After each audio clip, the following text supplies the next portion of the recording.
एक बार हम रिवाइज करेंगे सेक्शन 9(5) जो हम लोगों ने स्टार्ट किया हुआ था, उसमें एक पॉइंट बाकी था अपना। सेक्शन नंबर 9 सबसेक्शन 5, कुछ कुछ केसेस में e commerce operator would be liable to pay tax. Okay, e commerce operator को जीएसटी भरना पड़ेगा कुछ कुछ केस में। सबसे पहला अपन ने देखा था पैसेंजर ट्रांसपोर्टेशन सर्विस। ओके, इसके अंदर any motor vehicle other than omni बस, मतलब बस का ट्रांसपोर्टेशन यहाँ पर नहीं हो रहा है। ओके, बस से नहीं हो रहा है, दूसरे किसी व्हीकल से हो रहा है, एनी अदर मोटर व्हीकल। तो ऐसे केस में हमेशा ई कॉमर्स ऑपरेटर को ही टैक्स भरना है हमेशा, जैसे ओला हो गया, बाइक हो गया वगैरह। लेकिन अगर बस से जा रहा है, बस से, तो उसमें हम लोग क्या चेक करेंगे कि सप्लायर कौन है। सप्लायर अगर बड़ी कॉरपोरेट है, कंपनी है, ओके, तो वही टैक्स भरेगा। लेकिन अगर कंपनी नहीं रहेगा तो ई कॉमर्स ऑपरेटर जीएसटी भरेगा। समझ में आया? उसके बाद सेकंड देखा था हम लोगों ने hotel accommodation services and utility services. तो hotel accommodation and utility service में हम लोग को चेक करना है कि जो सप्लायर है वो कौन है। अगर सप्लायर रजिस्टर्ड है तो वो सप्लायर ही कंप्लायंस करेगा, जीएसटी वगैरह भरेगा, इनवॉइस देगा। लेकिन अगर सप्लायर अनरजिस्टर्ड रहा तो e commerce operator would be the person liable to pay tax. आया समझ में? उसके बाद फोर्थ, अभी मतलब स्टार्ट कर रहे हैं। ओके, ये दोनों हम लोगों ने एक साथ किया था, सेकेंड एंड थर्ड, क्योंकि दोनों का टैक्सेबिलिटी सेम है। यूटिलिटी सर्विस है ये, housekeeping services such as plumbing, carpentering, okay, utility service. तो ये सब में सेम ही टैक्सेबिलिटी 2 एंड 3 पे। अभी हम लोग फोर्थ स्टार्ट कर रहे हैं।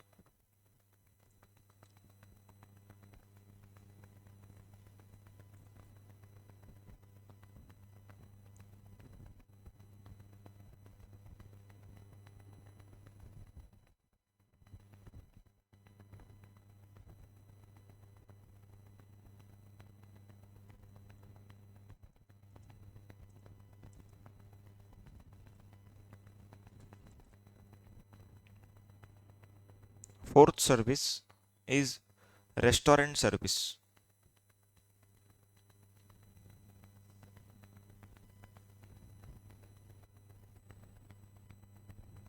अभी restaurant services provided through e commerce operator, मतलब जोमेटो और स्विगी का बात हो रहा है। ओके, जो जोमेटो और स्विगी सर्विसेज प्रोवाइड कर रहे हैं उनका यहाँ पर डिस्कशन कर रहे हैं।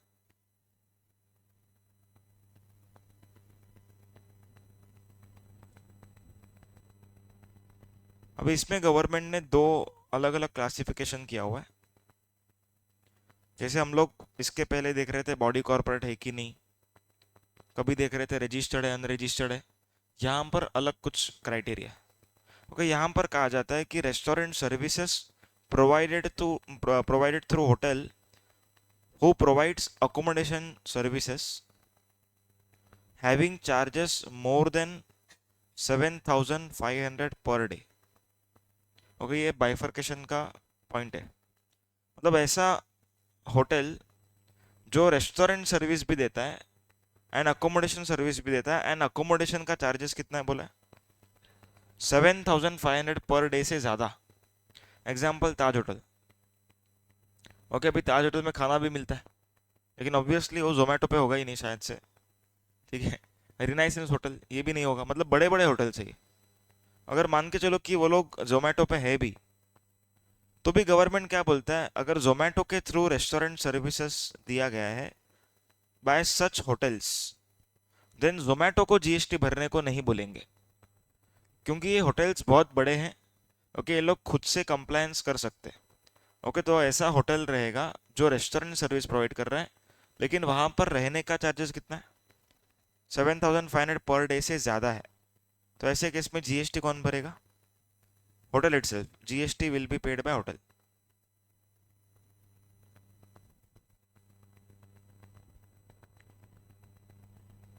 लेकिन ऐसा रेस्टोरेंट है जहां पर पहली बात तो कोई अकोमोडेशन है ही नहीं। ओके, नो अकोमोडेशन, मतलब कोई वड़ा पाव का दुकान हो गया या ऐसा। ओके, इन लोग का कोई अकोमोडेशन नहीं है, पर ये लोग रेस्टोरेंट सर्विस दे रहे, वहां पर खाने को देने वाले आपको। ओके, सेकंड, जहां पर होटल अकोमोडेशन का चार्जेस, ओके, होटल अकोमोडेशन का चार्जेस 7,500 से कम है। ओके, यहाँ पर more than equal to, and वहां पर 7,500 से कम है। ओके, ऐसे होटल्स के केस में जीएसटी कौन भरेगा बोला जा रहा है? ई कॉमर्स ऑपरेटर जीएसटी भरेगा ऐसे वाले केस में। Okay, in this case e commerce operator would be the person liable to pay tax. Clear है? एक एग्जांपल लेते हैं।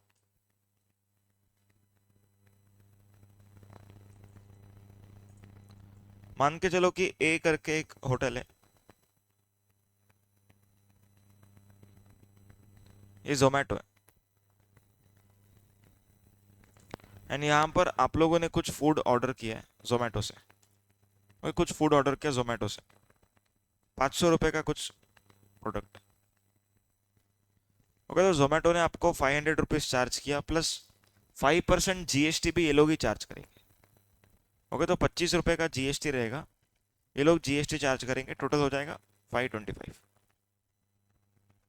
समझ में?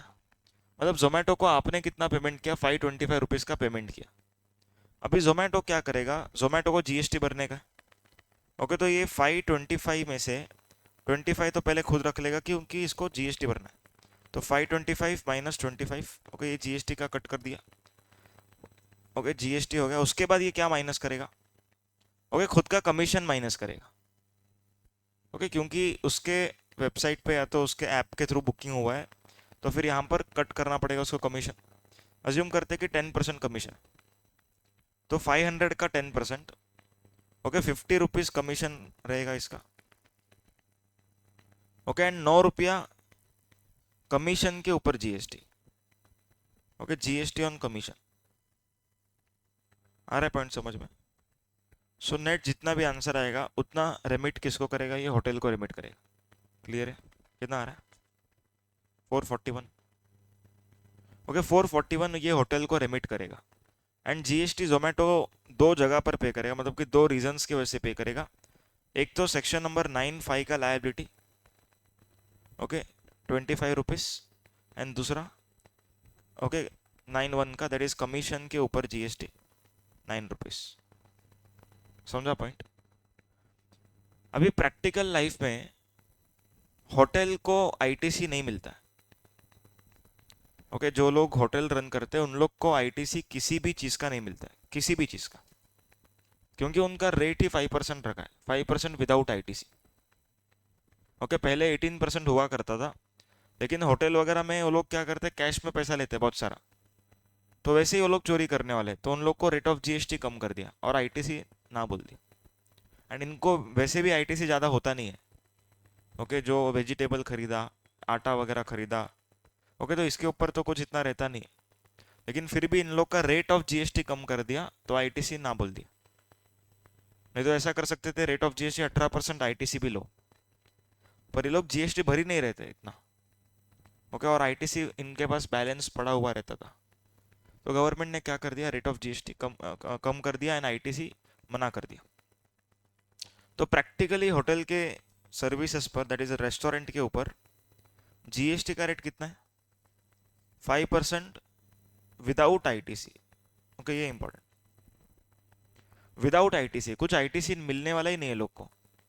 ठीक है, तो गवर्नमेंट ने जोमेटो को बोला कि आपको ये 25 रुपया पे करने के लिए कोई आईटीसी नहीं मिलेगा,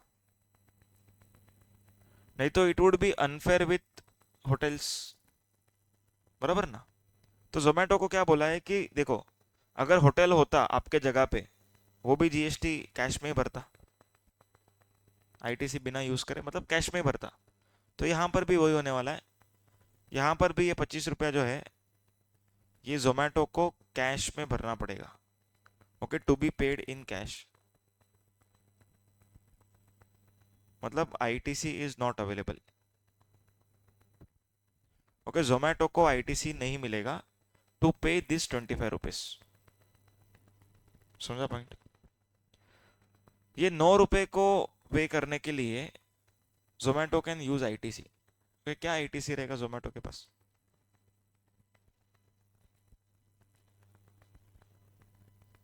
कौन सा? हाँ, सॉफ्टवेयर डेवलपर होगा।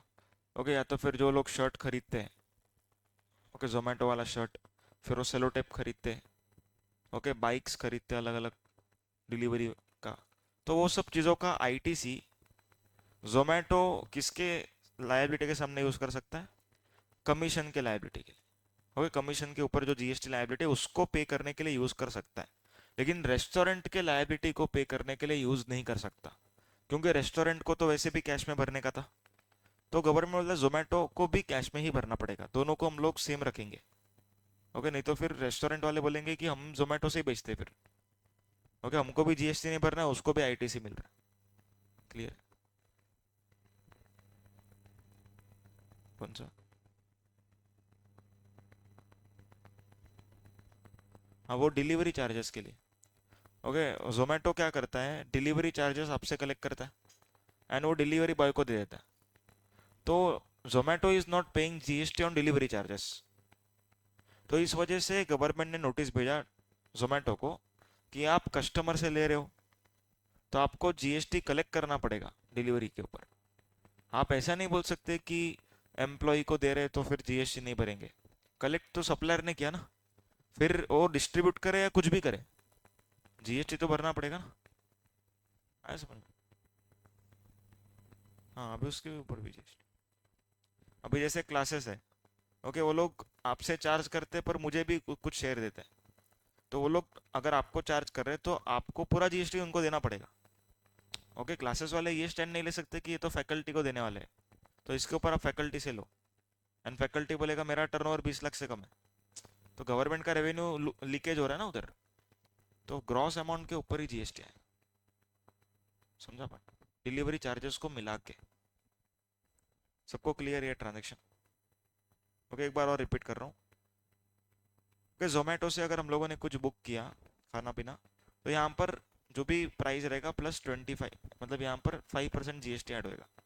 जोमेटो क्या करेगा, जीएसटी इसी को पे करना है and commission and GST on commission ये सब रिटर्न कर लेगा, बाकी का पैसा किसको दे देगा? होटल को। अभी ये जो सप्लाई है, ओके, 441 रुपीज़ जो नेट मिला है, तो होटल के लिए जो सेल्स है, सेल्स,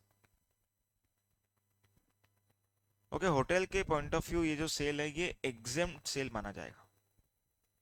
हाँ, 441 रुपीज़, मतलब बेसिकली ये तो इन लोग का इस तरीके से 559, मतलब ये जो होटल है वो कैसे रिपोर्ट करेगा इसको? ओके, इसका सेल्स जो रहेगा ये 500 एंड कमीशन का एक्सपेंडिचर 50। ओके, 9 रुपया जीएसटी, वो भी उसका उसके लिए तो कॉस्ट ही है, क्योंकि आईटीसी तो नहीं मिलता। तो इसका सेल कितना हुआ? 500 रुपये का सेल हुआ। अभी ये 500 रुपये का सेल है, वो एग्जेम्प्ट सेल है। एग्जेम्प्ट सेल किसके पॉइंट ऑफ व्यू एग्जेम्प्ट है? होटल के point of view it is exempt supply. समझ में आ रहा है? क्लियर है? ये किसके टर्नओवर में ऐड होएगा वो बताओ। एग्रीगेट टर्नओवर कभी सुना है? एग्रीगेट टर्नओवर, हाँ, 20 लाख, 40 लाख, 10 लाख, ये किसके एग्रीगेट टर्नओवर में ऐड होएगा? 500 रुपये का सेल्स होटल के कि जोमेटो के? बराबर है। ओके, होटल के इसमें ऐड होएगा क्योंकि सब परचेज हम लोग को होटल के बुक्स में दिखा है, तो ये टर्नओवर भी होटल के इसमें दिखना चाहिए, नहीं तो होटल के तो इसमें लॉस दिखेगा। ओके, सेल जोमेटो में ऐड कर रहे हैं एंड परचेज होटल में दिख रहा है, तो फिर वो मिस बैलेंस हो जाएगा। तो यहाँ पर ये टर्नओवर किसका रहेगा? होटल का टर्नओवर में ऐड होएगा। समझ में आया सबको? क्लियर है? ओके, तो अपना ये 9.5 का चारों सर्विस हो गया, और कुछ एडिशनल पॉइंट्स है, 2 एडिशनल पॉइंट्स है।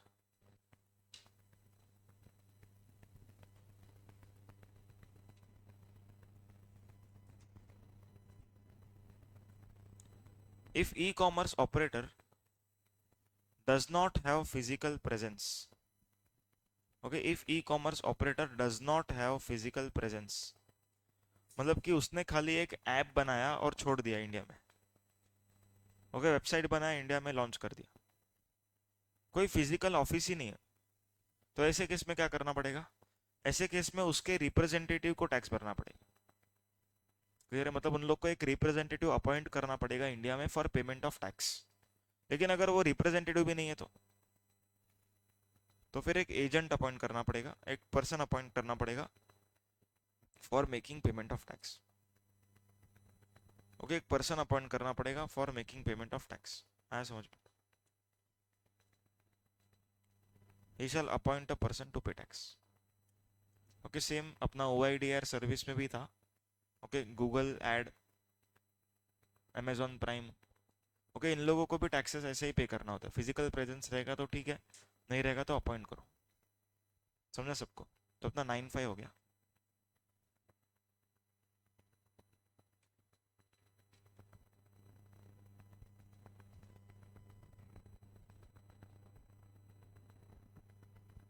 अभी एक सर्कुलर करना है अपने को। ओके, उसके बाद सेक्शन 7-8 करना है, and then RCM on goods करना है। ओके, ये 3 टॉपिक बाकी है इस चैप्टर का।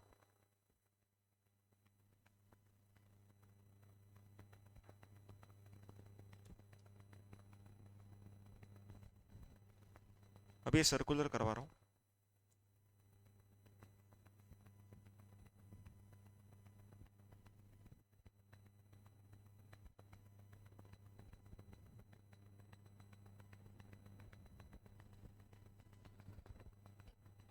अभी जो एयरलाइन कंपनीज है, okay, for example spice jet वगैरह।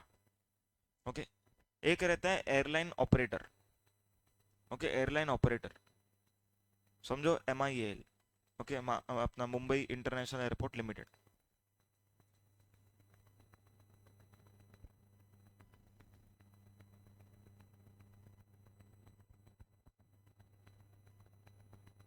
अभी इतना बड़ा वो लोगों ने एयरपोर्ट बनाया। ओके, तो ये लोग क्या बोलते हैं कि एयरपोर्ट यूज कर रहे हैं सब लोग पैसेंजर्स। एयरलाइन कंपनी तो अपना बेनिफिट उठा ही रही है। ओके, जो टिकट का प्राइस मिलता है हो गया वो। तो MIAL को रेंट तो मिलने ही वाला है। ओके, जो लोग एयरलाइंस यूज कर रही है वो एरिया को, उसका रेंट वगैरह तो मिल रहा है। लेकिन उसके साथ इन लोगों को दो चीजें चाहिए। Passenger service fee, okay, PSF, and UDF is user development fee. Okay, PSF is passenger service फी,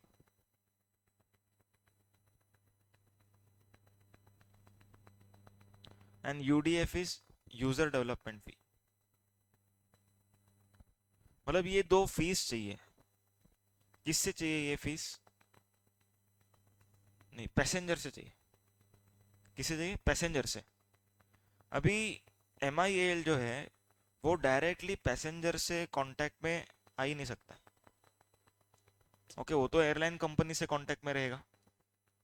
तो अगर समझो इन लोग को चाहिए ये दोनों फीस, तो क्या डायरेक्टली कोई पैसेंजर देगा क्या ये लोग को? नहीं बोलेगा। वो क्या बोलेगा कि हम तो टिकट का प्राइस दे रहे हैं, हम तो उसी के लिए आए हैं यहाँ पर, हमको क्या करना है, आप लोग ने एयरपोर्ट बनाया तो हम लोग तो टिकट दे रहे हो, लोग आप मैनेज करो खुद के हिसाब से। तो कोई भी पर्सन देगा नहीं इन लोग को डायरेक्टली।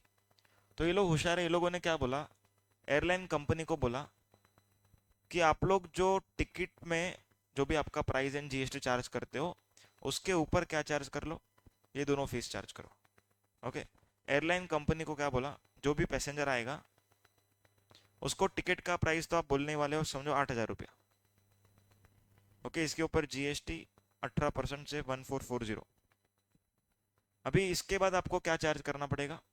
PSF एंड UDF, ये दोनों को आपको ऐड करना है। अज्यूम करो 200 रुपये, तो ये 200 रुपया ऐड किया जाएगा PSF एंड UDF। आया समझ में पॉइंट? अभी ये सर्कुलर क्यों आया? ये सर्कुलर ये क्वेश्चन पूछ रहा है गवर्नमेंट को कि ये PSF एंड UDF पर क्या एयरलाइन कंपनी को GST भरना पड़ेगा या नहीं भरना पड़ेगा, ये क्वेश्चन है। ओके, देखो ये जो 200 रुपया आएगा ना एयरलाइन कंपनी को, ये 200 रुपया किसको देने वाले ये लोग? MIAL को देंगे। कितना रुपया देंगे? 200 रुपये। मतलब जो आएगा एज इट इज दे देंगे, कुछ भी। हाँ, फिलहाल के लिए कुछ खुद नहीं रख रहे तो।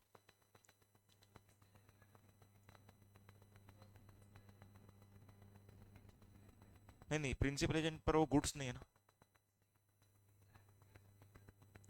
ओके, बरोबर। ओके, बाकी तो गवर्नमेंट ने क्लैरिफिकेशन दिया कि एयरलाइन कंपनी को GST पे करने का जरूरत नहीं है। ओके, GST किसको भरना पड़ेगा? इन लोगों को भरना पड़ेगा। ये 200 रुपया मिलेगा ना, उसके ऊपर इन लोग को जीएसटी भरने का है। ये लोग खाली एक कलेक्टिंग एजेंट है, मतलब क्या बोलते हैं अपन इसको, रीइंबर्समेंट कलेक्ट कर रहे हैं लोग, रीइंबर्समेंट। प्योर एजेंट सुना है कभी? सीमा तो सुना रहेगा, प्योर एजेंट। ठीक है, मतलब बेसिकली ये लोग क्या कर रहे हैं, कलेक्ट कर रहे हैं एंड दे रहे हैं। तो ये लोग कुछ खुद होके सर्विस प्रोवाइड नहीं कर रहे। Okay, airline company is not providing services of PSF UDF. Okay, उन लोगों ने तो खाली अपना ट्रैवलिंग ट्रांसपोर्टेशन सर्विस दिया, उसका पैसा लिया 8,000 प्लस जीएसटी। पर पीएसएफ यूडीएफ वो लोग खुद के लिए कलेक्ट नहीं कर रहे, वो लोग दूसरों के लिए कलेक्ट कर रहे हैं। समझ में आया क्या? इसीलिए इनको ना बोला है टैक्स भरने को। So airline company will not pay GST, will not pay GST on ₹200। आया समझ में? ये लोग पे करेंगे। Okay, they are liable to pay. अभी एयरलाइन कंपनी बोलता है कि हम लोग अपने टिकट में ये प्राइस को ऐड कर रहे हैं। ओके, तो हम लोग क्या कर रहे हैं, एक कलेक्टिंग सर्विस दे रहे हैं, कलेक्शन करने का सर्विस दे। हाँ, हम लोग क्या कर रहे हैं, कलेक्शन करने का सर्विस दे रहे हैं। पॉइंट समझ में आ रहा है? हम लोग क्या कर रहे हैं, दूसरे किसी के बिहाफ पर हम लोग इतना मेहनत कर रहे हैं।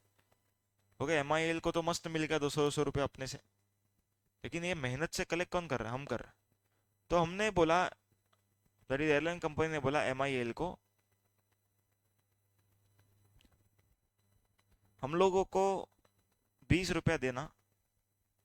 ओके, कलेक्शन करने का सर्विस का चार्जेस, ओके, कलेक्शन फीस। अभी ये 20 रुपए पे जीएसटी आएगा कि नहीं वो सोचो। हाँ, हाँ, इसके ऊपर जीएसटी आएगा। ओके, ये कलेक्शन सर्विस दिया गया है, इसके ऊपर GST shall be payable, GST will be payable by airline company.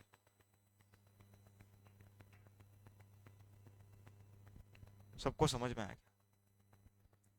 मतलब जो 200 रुपया कलेक्ट करके दिया उसके ऊपर जीएसटी एयरलाइन कंपनी को पे नहीं करना, लेकिन वो 200 रुपया कलेक्ट करने का सर्विस जो दे रहा है उसके ऊपर जीएसटी आएगा। मतलब 20 रुपए के ऊपर जीएसटी कलेक्ट करना पड़ेगा एयरलाइन एंटिटी को। समझ में आया? कुछ डाउट है पूछो। क्लियर हो? मतलब जो रीइंबर्समेंट है उसके ऊपर जीएसटी नहीं आएगा, लेकिन रीइंबर्समेंट के लिए हम लोग ने भी तो मेहनत किया, उसके ऊपर जीएसटी आएगा। Getting the point?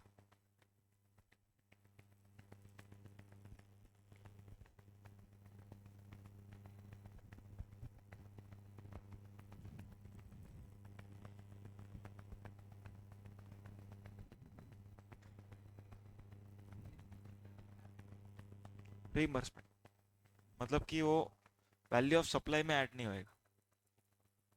ओके, ये रिपोर्ट ही नहीं होएगा। हाँ, डायरेक्टली बीसी रिपोर्ट करेंगे।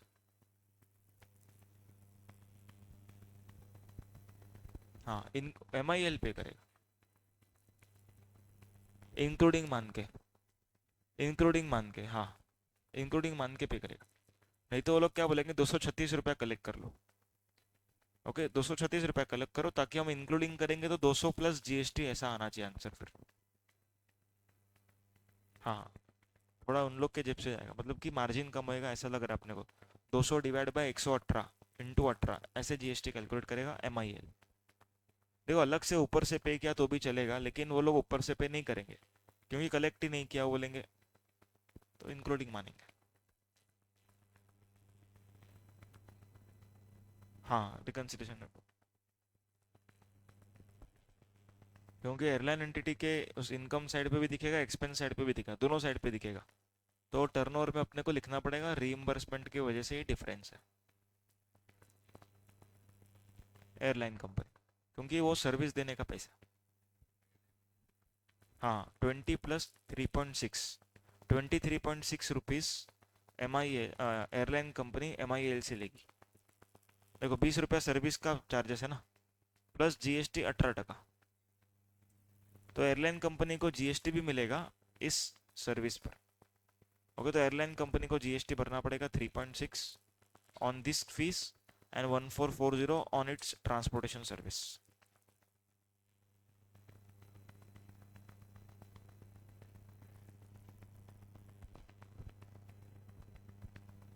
हाँ करेंगे ना सेट ऑफ, करेंगे सेट ऑफ, यस यस। हाँ 200 के ऊपर जो लायबिलिटी आया है MIL को, वो लायबिलिटी को पे करने के लिए ये 20 का ITC यूज़ करेंगे, करेंगे यस यस। क्योंकि बिजनेस का ट्रांजेक्शन है, ITC मिलेगा। समझ में आया क्या? मतलब MIL का लायबिलिटी कितना आएगा?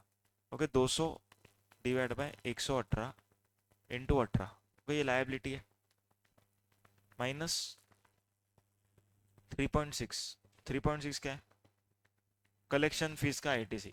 एंड इन लोग के पास दूसरा भी ITC होगा, ऐसा नहीं कि खाली यही होगा, दूसरा कुछ भी ITC होगा वो भी वापर सकते हैं। तो नेट इस केस में कितना पे करने को आ रहा है?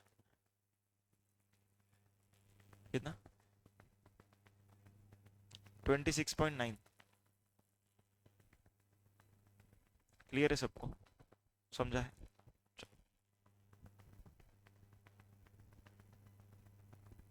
अभी सेक्शन नंबर 7 एंड 8 करेंगे।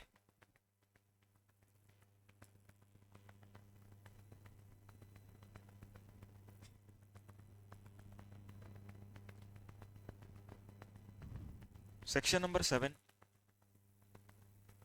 अभी ये सेक्शन नंबर 7 IGST एक्ट का है। ओके ये CGST एक्ट का नहीं। ओके ये IGST एक्ट का सेक्शन 7 है। IGST एक्ट का सेक्शन 7 का हेडिंग है रिमोट, रिमोट रिमोट पाहिजे।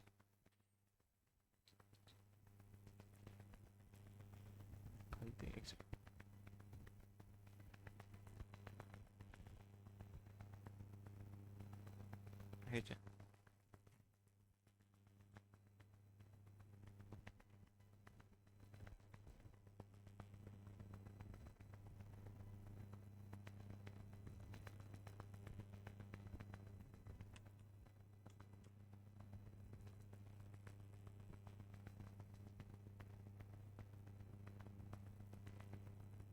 उसका टेम्परेचर इंक्रीज कर दो ना मोबाइल से, ये तो काम ही नहीं करता। और फैन का स्पीड स्लो कर दो।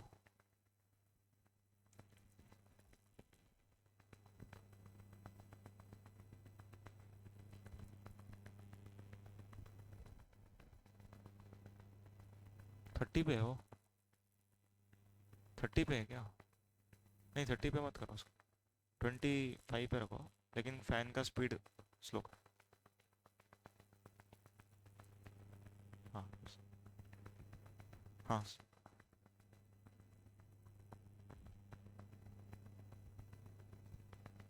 हाँ ठीक है इतना चलेगा। हाँ सुनो, section 7 of IGST act is to determine interstate supply.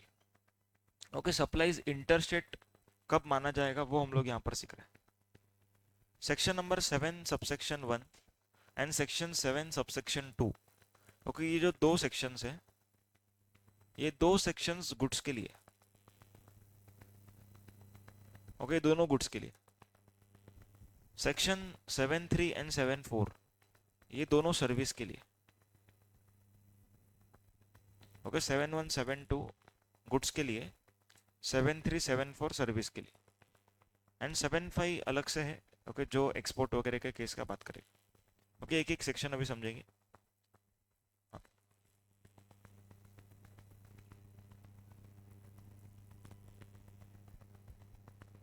RCM में ऐसा नहीं था, RCM में ओवर एंड अबव पे करना पड़ता।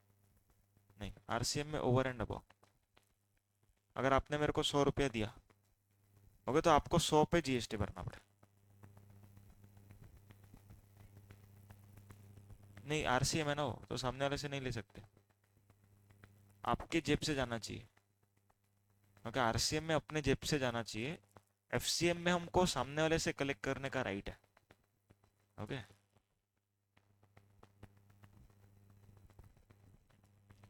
सेक्शन 7.1 7.1 7.2 किसके लिए? Interstate supply of goods.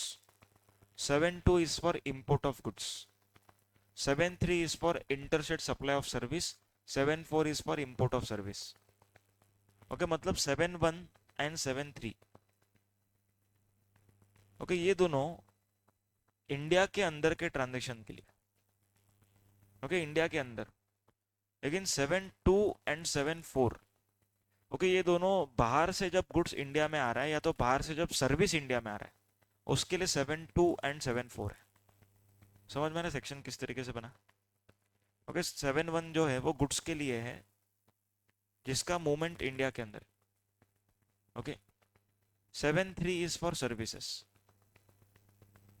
Okay, जिसमें सप्लाई रेसिपिएंट इंडिया के अंदर, हम लोग आगे पढ़ेंगे। 7.2 is for import of goods and 7.4 is for import of service. आया समझ में? अभी यहां पर क्या बोला हुआ है 7.1 में, अगर मूवमेंट ऑफ गुड्स इंडिया के अंदर है। ओके, 7.1 में बोला है मूवमेंट ऑफ गुड्स अगर इंडिया के अंदर ही है, इंडिया के अंदर, इंडिया के बाहर से इंडिया में नहीं आना चाहिए, इंडिया से इंडिया के बाहर नहीं जाना चाहिए, तो ही सेक्शन 7.1 लगेगा। समझ में आ रहा है 7.1 कब लगना है? 7.1 कब लगेगा? जब मूवमेंट ऑफ गुड्स इंडिया के अंदर ही। ओके, इंपोर्ट ऑफ गुड्स नहीं है वो, उसके लिए अलग सेक्शन है, एक्सपोर्ट के लिए अलग सेक्शन है।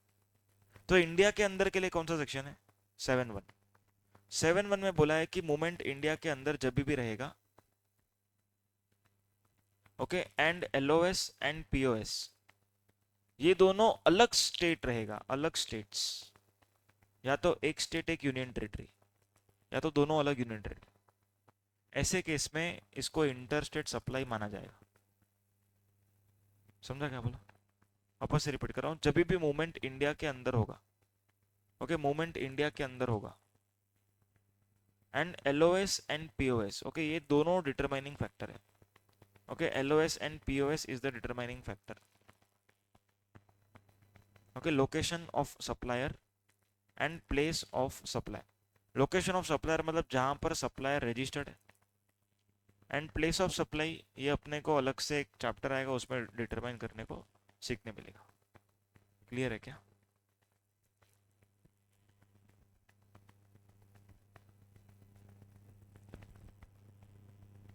तो interstate supply of goods clear है। ओके, और एक बार बता रहा हूँ, मूवमेंट इंडिया के अंदर होना चाहिए between two states, different states, वो हम लोग करेंगे अलग से। यहाँ पर एसिड का, ओके, एसिड का 7.5 में कवर किया हुआ है, ठीक है, वो बाद में बताऊँ।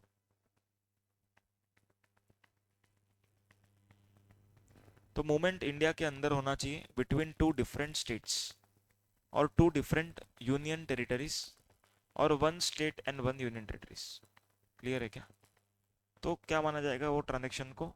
Inter state supply of goods. आया समझ में? उसके बाद हम लोग देखेंगे import of goods. Okay, India के बाहर से इंडिया में गुड्स आया, इंडिया के बाहर से, ओके, इसको हम लोग बोलेंगे इंटर स्टेट, एंड इसके ऊपर कस्टम ड्यूटी जो रहता है वो लगता है। ओके, कस्टम ड्यूटी लगता है, कस्टम ड्यूटी में आईजीएसटी लगता है। Okay, and basic custom duty तो लगने ही वाला है। समझा पॉइंट? तो import of goods is also inter state supply, क्योंकि इंडिया के बाहर से इंडिया में गुड्स आ रहा है। समझ में? तीसरा, inter state supply of service. Okay, यहाँ पर एक्सपोर्ट ऑफ सर्विस का बात नहीं करना है, ना ही इंपोर्ट ऑफ सर्विस का बात करना है। यहाँ पर ऐसे सर्विस का बात करना है जिसमें सप्लायर एंड रिसिपिएंट दोनों जन इंडिया के अंदर। Okay, both of them shall be in India. देखो 7.1 के लिए हमने इंडिया में क्या चेक किया? इंडिया में है ये, क्या चेक किया? क्या इंडिया में होना चाहिए 7.1 के लिए? Movement of goods should be in India 7.1 के लिए, लेकिन सर्विस में तो मूवमेंट होता ही नहीं। ओके, तो सर्विस में मूवमेंट नहीं है, तो सर्विस में हम लोग सप्लायर रिसिपिएंट दोनों देखेंगे। अगर ये लोग दोनों जन इंडिया के अंदर है देन 7.3 लगेगा। ओके, दोनों जन इंडिया में होने चाहिए, and again same, LOS and POS should be different state different UT, और one state one UT. Clear है? मतलब महाराष्ट्र अगर सप्लायर का स्टेट है and place of supply Gujarat आता है, तो फिर इसके ऊपर कौन सा टैक्स लगेगा? ओके, महाराष्ट्र में सप्लायर है, ओके, गुजरात का प्लेस ऑफ सप्लाई है सर्विस में, तो आईजीएसटी आएगा, क्योंकि ये इंटर स्टेट सप्लाई माना जाएगा। आया पॉइंट समझ में? क्लियर है? वापस एक बार चारों, अच्छा फोर्थ वाला बाकी है। फोर्थ वाला इंपोर्ट ऑफ सर्विस, इसके ऊपर डिस्कशन हम लोगों ने किया हुआ है पहले। Import of service is inter state supply and it is taxable under RCM. हम लोगों ने अपना सप्लाई के चैप्टर में किया था। Okay, import of services for consideration always supply, without consideration में बिजनेस पर्पज रिलेटेड पार्टी होना चाहिए। यस। ओके, अभी यहाँ पर हम लोग इंपोर्ट ऑफ सर्विस क्या है वो चेक कर रहे हैं। It is inter state supply, मतलब दूसरे कंट्री से हमने सर्विस लिया, दूसरे कंट्री से सर्विस आया, तो it is import of service, it is N inter state supply. आगे समझ में? ओके, चारों एक बार वापस से। 7.1 एंड 7.3, ओके ये दोनों जो है, ओके ये इंडिया के अंदर के ट्रांजेक्शन। ओके, बाद में 7.2 एंड 7.4, ओके ये लोग दोनों किसके लिए? इंपोर्ट्स के लिए, एक्सपोर्ट्स के लिए नहीं। देखो अब तक हमने एक्सपोर्ट का बात ही नहीं किया, ध्यान से सुनना। 7.1 एंड 7.3 में इंडिया के अंदर का बात किया, 7.2 एंड 7.4 में इंडिया के बाहर से जो आ रहा है उसका बात किया। तो इंडिया के बाहर जो जा रहा है उसका तो बात ही नहीं किया हम लोगों ने, तो हम लोग अभी करेंगे बाद में, 7.5 में करेंगे। ओके, एक बार ये रिवाइज कर लेते। 7.1 इंटरस्टेट सप्लाई ऑफ गुड्स, मतलब गुड्स का मूवमेंट इंडिया के अंदर है, ओके बिटवीन डिफरेंट स्टेट्स और बिटवीन डिफरेंट यूनियन टेरिटरीज और one state and one union territory. Okay, तो इन सब केसेस को हम लोग क्या बोलेंगे? Interstate supply of goods. 7.2 import of goods, okay India के बाहर से गुड्स आया तो इसको हम लोग क्या नाम देंगे? Interstate supply of goods. इसके ऊपर आईजीएसटी कस्टम ड्यूटी का लगेगा, ठीक है। उसके बाद 7.3 इंटरस्टेट सर्विस। पहला स्टेप क्या होना चाहिए? हाँ, सप्लायर एंड, वो तो बहुत बहुत पहले हो गया। ओके, सप्लायर एंड रिसिपिएंट दोनों इंडिया के होने चाहिए एंड दोनों अलग स्टेट के होने चाहिए। दोनों अलग स्टेट के मतलब एलओएस पीओएस अलग स्टेट होना चाहिए। देखो ध्यान से सुनना, ये सेक्शन लगने के लिए, 7.3 लगने के लिए, ओके एलओएस एंड एलओआर ये दोनों इंडिया में होने चाहिए, मतलब recipient and supplier both of them should be in India. Okay, लेकिन अलग क्या होना चाहिए? एलओएस एंड पीओएस अलग होना चाहिए। आया है पॉइंट समझ में? अलग स्टेट होना चाहिए। क्लियर है क्या? तब जाके वो ट्रांजेक्शन को क्या माना जाएगा? Interstate supply. एंड बाद में 7.4 करवाया, that is import of service. India के बाहर से अगर सर्विस आई, कौन सा सर्विस आ गया, और दूसरा मूवमेंट एंड सप्लाई रिसिपेंट, इसका फर्क है। बाकी सेम ही है वैसे, खाली 7.1 में हम गुड्स का मूवमेंट चेक करते हैं एंड 7.4 में हम लोग सप्लाई रिसिपेंट का लोकेशन चेक करते हैं, ठीक है। ये इंपॉर्टेंट पॉइंट है। ओके, 7.4 किया import of service. Import of service is a interstate supply. Okay, India के बाहर से अगर सर्विस आ रहा है, it is interstate supply and इसके ऊपर आरसीएम में जीएसटी भरा जाता है। ओके, हम लोग पढ़ने वाले हैं बाद में, जब अभी सेक्शन 5 स्टार्ट करेंगे तब बताऊंगा। क्लियर है? अभी हम लोग 7.5 का बात करना है। 7.5 देखो, 7.5 में एक खाली ब्रॉड आइडिया आ भी गया रहेगा क्या होगा। देखो हम लोगों ने क्या क्या कवर किया अब तक। इंडिया के अंदर का ट्रांजेक्शन्स कवर कर लिया, इंडिया के बाहर से आ रहा है वो कवर कर लिया, तो बचा क्या? इंडिया से इंडिया के बाहर जा रहा है वो बाकी है, एंड इंडिया से एसईजेड को जा रहा है, मतलब कि नॉर्मल एरिया से एसईजेड को जा रहा है, ये दोनों बाकी रह गया। समझ में आया पॉइंट? तो यहाँ पर ये दोनों कवर है। ओके, नाउ लिसन, इंडिया से इंडिया के बाहर जा रहा है, इंडिया से इंडिया के बाहर, तो एक्सपोर्ट ही है। लेकिन फिर भी गवर्नमेंट ने यहाँ पर एक्सपोर्ट नहीं लिखा है। ओके, यहाँ पर थोड़ा सा और ब्रॉड करके लिखा है। ओके, थोड़ा सा और ब्रॉड किया है, देखो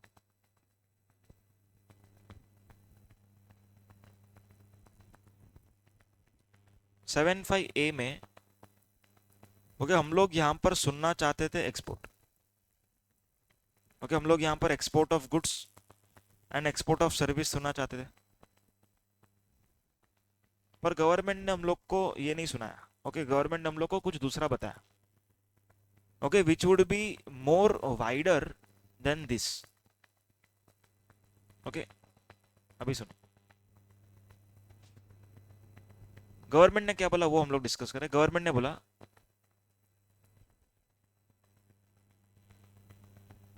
supplier should be in India, okay, and POS is outside India.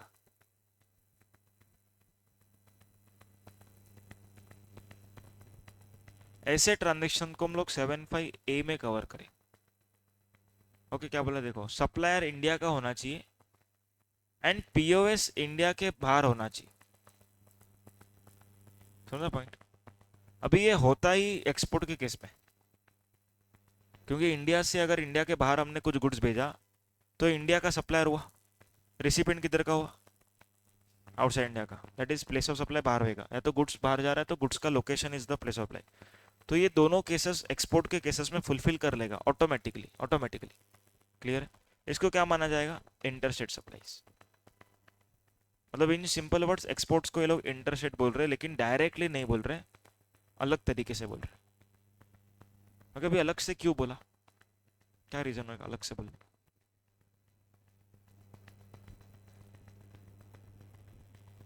वो तो नॉट अ सप्लाई, नहीं वो सप्लाई है ही नहीं फिर तो।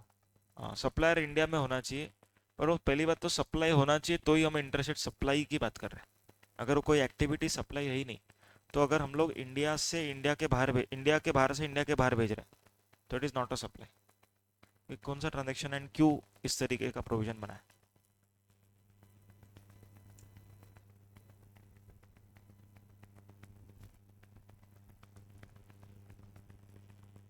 इम्पोर्ट नहीं, हम लोग एक्सपोर्ट का बात। क्वेश्चन ये है कि गवर्नमेंट ने एक्सपोर्ट क्यों नहीं लिखा एंड इस तरीके से क्यों लिखा? ओके, एक्सपोर्ट लिख सकते हैं ना, तो भी यही आता आंसर भी। एसीएड का अलग से है, हो जाना। 75B इज फॉर एसीएड, वो हम लोग अलग से डिस्कस करेंगे। ओके, अभी हम लोग खाली नॉन एसीएड वाला चेक कर रहे हैं, एक्सपोर्ट का।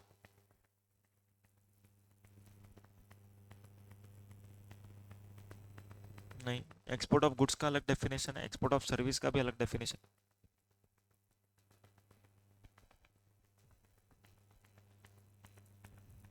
सोचो।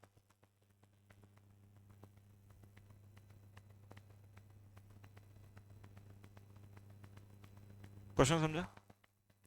क्वेश्चन क्लियर है?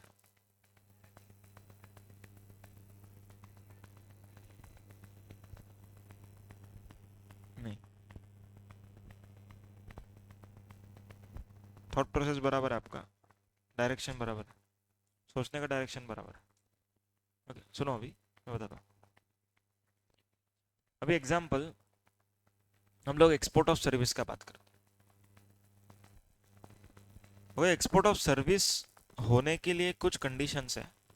ओके, उसमें से एक कंडीशन है पैसा फॉरेन करेंसी में मिलना चाहिए।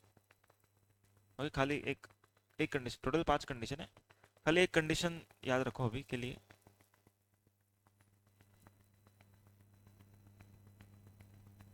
खाली एक कंडीशन याद रखो। क्या कंडीशन बोला? ओके, पैसा फॉरेन करेंसी में आना चाहिए, तो ये कंडीशन।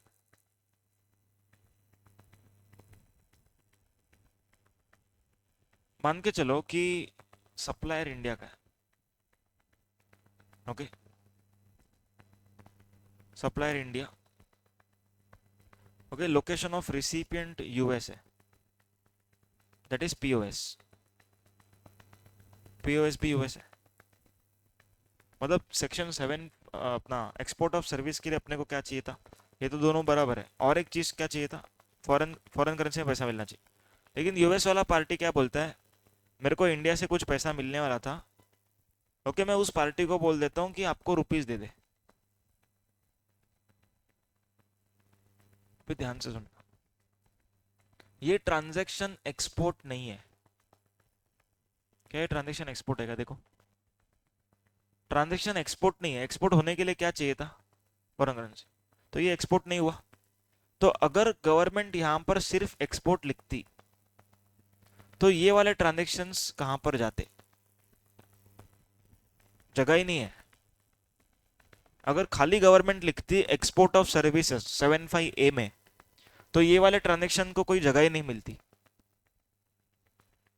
क्योंकि एक्सपोर्ट होना चाहिए। अगर ऊपर लिखा गवर्नमेंट ने तो पैसा भी फॉरेन करेंसी में ही आना चाहिए, लेकिन मेरे को पैसा फॉरेन करेंसी में नहीं आ रहा है, तो ये एक्सपोर्ट नहीं है। एक्सपोर्ट नहीं तो 75A में लिख ही नहीं पाएंगे फिर तो गवर्नमेंट ने क्या किया, सप्लायर इंडिया बोला एंड पीओएस इंडिया के बाहर बोला, तो कवर हो गया ना। ओके, रुपीज मिलने की वजह से कवर नहीं होता, पर सप्लायर एंड पीओएस के वजह से कवर हो गया ये transaction. So this entry is now broad. Okay, ये एंट्री थोड़ा ब्रॉड है, समझा पॉइंट, समझा लॉजिक क्लियर है। तो गवर्नमेंट को सब ट्रांजेक्शन कवर करना होता है, इसीलिए वो लोग स्पेसिफिक नहीं हो सकते। जितना कम स्पेसिफिक रहेंगे उतना अच्छा है लॉ के पॉइंट ऑफ व्यू। स्पेसिफिक रहेंगे तो कुछ छूट जाएगा। ओके, जैसे यहाँ पर छूटने वाला था, अगर एक्सपोर्ट लिखा रहता तो फिर ये ट्रांजेक्शन के लिए कोई सेक्शन ही नहीं था फिर तो, समझा। उसके बाद section number 75B। 75B is for supplies to special economic zones. Okay, अगर हम लोगों ने स्पेशल इकोनॉमिक जोन को कुछ बेचा, this transaction would be treated as interstate. Okay, supply to special economic zone और supply by special economic zone. Okay, अगर हमने स्पेशल इकोनॉमिक जोन को बेचा, it would be treated as zero rated supply, मतलब export की तरीके से उसको बेनिफिट दिया जाएगा। एंड अगर हमने एसईजेड से कुछ खरीदा, ओके, तो उसको इंपोर्ट ऑफ गुड्स माना जाएगा या तो इंपोर्ट ऑफ सर्विस। लेकिन हम लोग को 7274 नहीं देखना है, 75B देखना है, 75B। क्लियर है क्या? तो हम लोगों ने स्पेशल इकोनॉमिक जोन को गुड्स बेचा या सर्विस दिया, it is interstate as well as it is zero rated. ये जीरो रेटेड कहां पर लिखा हुआ है? ये सेक्शन 16 में लिखा है आईजीएसटी एक्ट के। ओके, इंटरस्टेट है वो कहां पर लिखा? ओके, इंटरस्टेट है 75B में लिखा। ओके, जीरो रेटेड है कहां पर लिखा? Section 16 of IGST act. समझा सेक्शन किस तरीके से? उसके बाद यहां पर कुछ एक एडिशनल पॉइंट लिखा हुआ है, supply to SEZ is zero rated supply, however supplies made by SEZ are treated as import of goods. Import of goods by special economic zone from outside India are exempt. Okay, India के बाहर से अगर हम लोगों ने कुछ goods खरीदा SEZ में, it is not leviable to GST, तो भी नॉट लेवेबल। ओके, इसके ऊपर भी कोई जीएसटी नहीं आएगा, जीरो रेटेड सप्लाई में। क्लियर सबको? उसके बाद रेसिडुअल प्रोविजन है। रेसिडुअल प्रोविजन मतलब कि जो सेक्शन 8 के हिसाब से, अगला सेक्शन जो हम लोग देखने वाले सेक्शन 8 के हिसाब से इंट्रा स्टेट नहीं है, एंड जो अब तक हमने पढ़ा उसके हिसाब से इंटर स्टेट भी नहीं है। ऐसे ट्रांजेक्शन को हम लोग इंटर स्टेट बोलेंगे, ये लिखा है 75C में। वापस से रिपीट कर रहा हूं, जो ट्रांजेक्शन इंट्रा स्टेट भी नहीं है आने वाले सेक्शन के हिसाब से, एंड जो ट्रांजेक्शन अभी पढ़ा उसके हिसाब से इंटर स्टेट भी नहीं है। हाँ,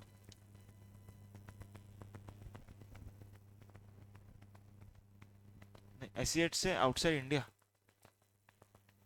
हाँ, Indian SEZ to Indian SEZ not leviable to GST. हाँ, तो इंपोर्ट ऑफ गुड्स माना है। SEZ to non SEZ it is import of goods, RCM नहीं, कस्टम ड्यूटी लगेगा।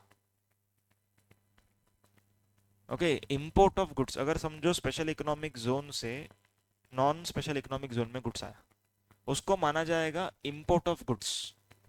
ओके, उसके ऊपर टैक्स कौन सा लगेगा? कस्टम ड्यूटी लगेगा।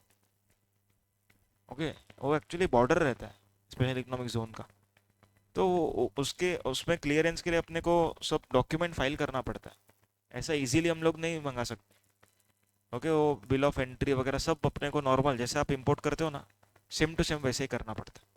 क्लियर? तो क्या क्या डिडक्ट करते जीएसटी मतलब?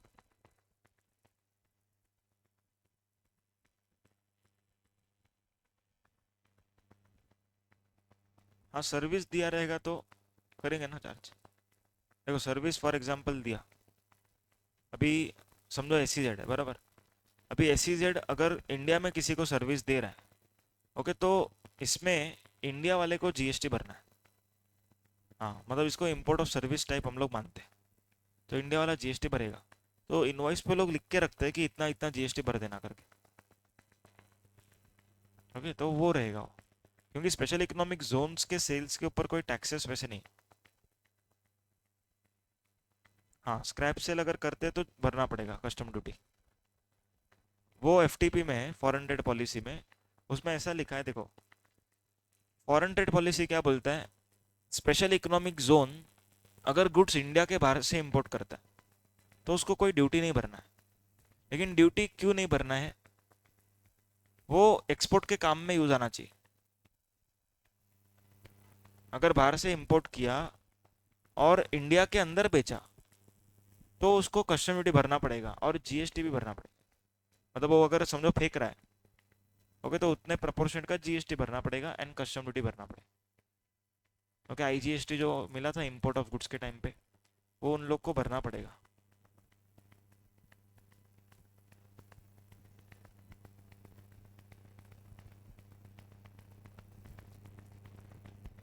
नहीं, ऐसा नहीं हो सकता।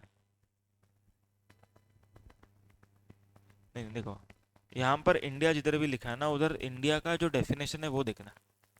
जो अपन ने पढ़ा है, SEZ is trade outside India for the purpose of benefits, okay, वो खाली अपन ने ऐसे ही पढ़ा है, एग्जाम्पल के तौर पे पढ़ा है। लेकिन स्ट्रिक्ट इंटरप्रिटेशन में हम लोग को प्रॉपरली इंडिया का डेफिनेशन देखना है। इंडिया का डेफिनेशन मतलब कि 12 नॉटिकल माइल्स के अंदर इट इज इंडिया ओनली। तो स्पेशल इकोनॉमिक जोन भले अपन टैक्स के पर्पस के लिए उसको मानते हैं कि आउटसाइड इंडिया जैसा ही है, जैसा ही है, लेकिन है नहीं। कि बेनिफिट उसको दिया तो ऐसा मिलता है कि जैसे हमने इंडिया के बाहर कुछ भेजा, लेकिन इसका ये मतलब नहीं कि वो इंडिया के बाहर ही है। हाँ हाँ, नहीं नहीं, इधर इधर नहीं हो सकता। नहीं, ये सप्लाई है लेकिन जीरो रेटेड सप्लाई। सप्लाई तो है, क्योंकि गुड्स इंडिया के बाहर तो है ही नहीं। इंडिया का डेफिनेशन क्या है, 12 नॉटिकल माइल के अंदर इंडिया है। ओके, आउटसाइड इंडिया बोला तो 12 नॉटिकल माइल के बाहर इंडिया है, बाहर आउटसाइड इंडिया है। तो उस एंट्री में क्या था, फ्रॉम नॉन टैक्सेबल टेरिटरी था। ओके, आउटसाइड इंडिया भी नहीं था उधर, तो नॉन टैक्सेबल टेरिटरी था, मतलब इंडिया को छोड़ के, फिजिकली इंडिया को छोड़ के, जो वो इसमें कवर। हाँ, स्क्रैप सेल में कैसा, फॉर एग्जांपल आपने 100 क्वांटिटी इंपोर्ट किया, ओके, आपको 1000 रुपीज़ का ड्यूटी बेनिफिट मिला, मतलब आपने टैक्स नहीं भरा इंपोर्ट के टाइम पर। क्यों नहीं भरा, क्योंकि SEZ को इंपोर्ट करने पर एग्जेम्पशन है। अभी क्या हुआ, ये 1000 क्वांटिटी में से आपने 10 क्वांटिटी इंडिया में बेचा या तो स्क्रैप कर दिया, ओके, इसको वेस्ट करके उसको जला दिया। तो गवर्नमेंट बोलता है कि ये 10 क्वांटिटी जो आपने जलाया है उसके ऊपर custom duty, that is BCD and IGST, ये पे करना पड़ेगा। IGST भी होगा। हाँ हाँ, यस।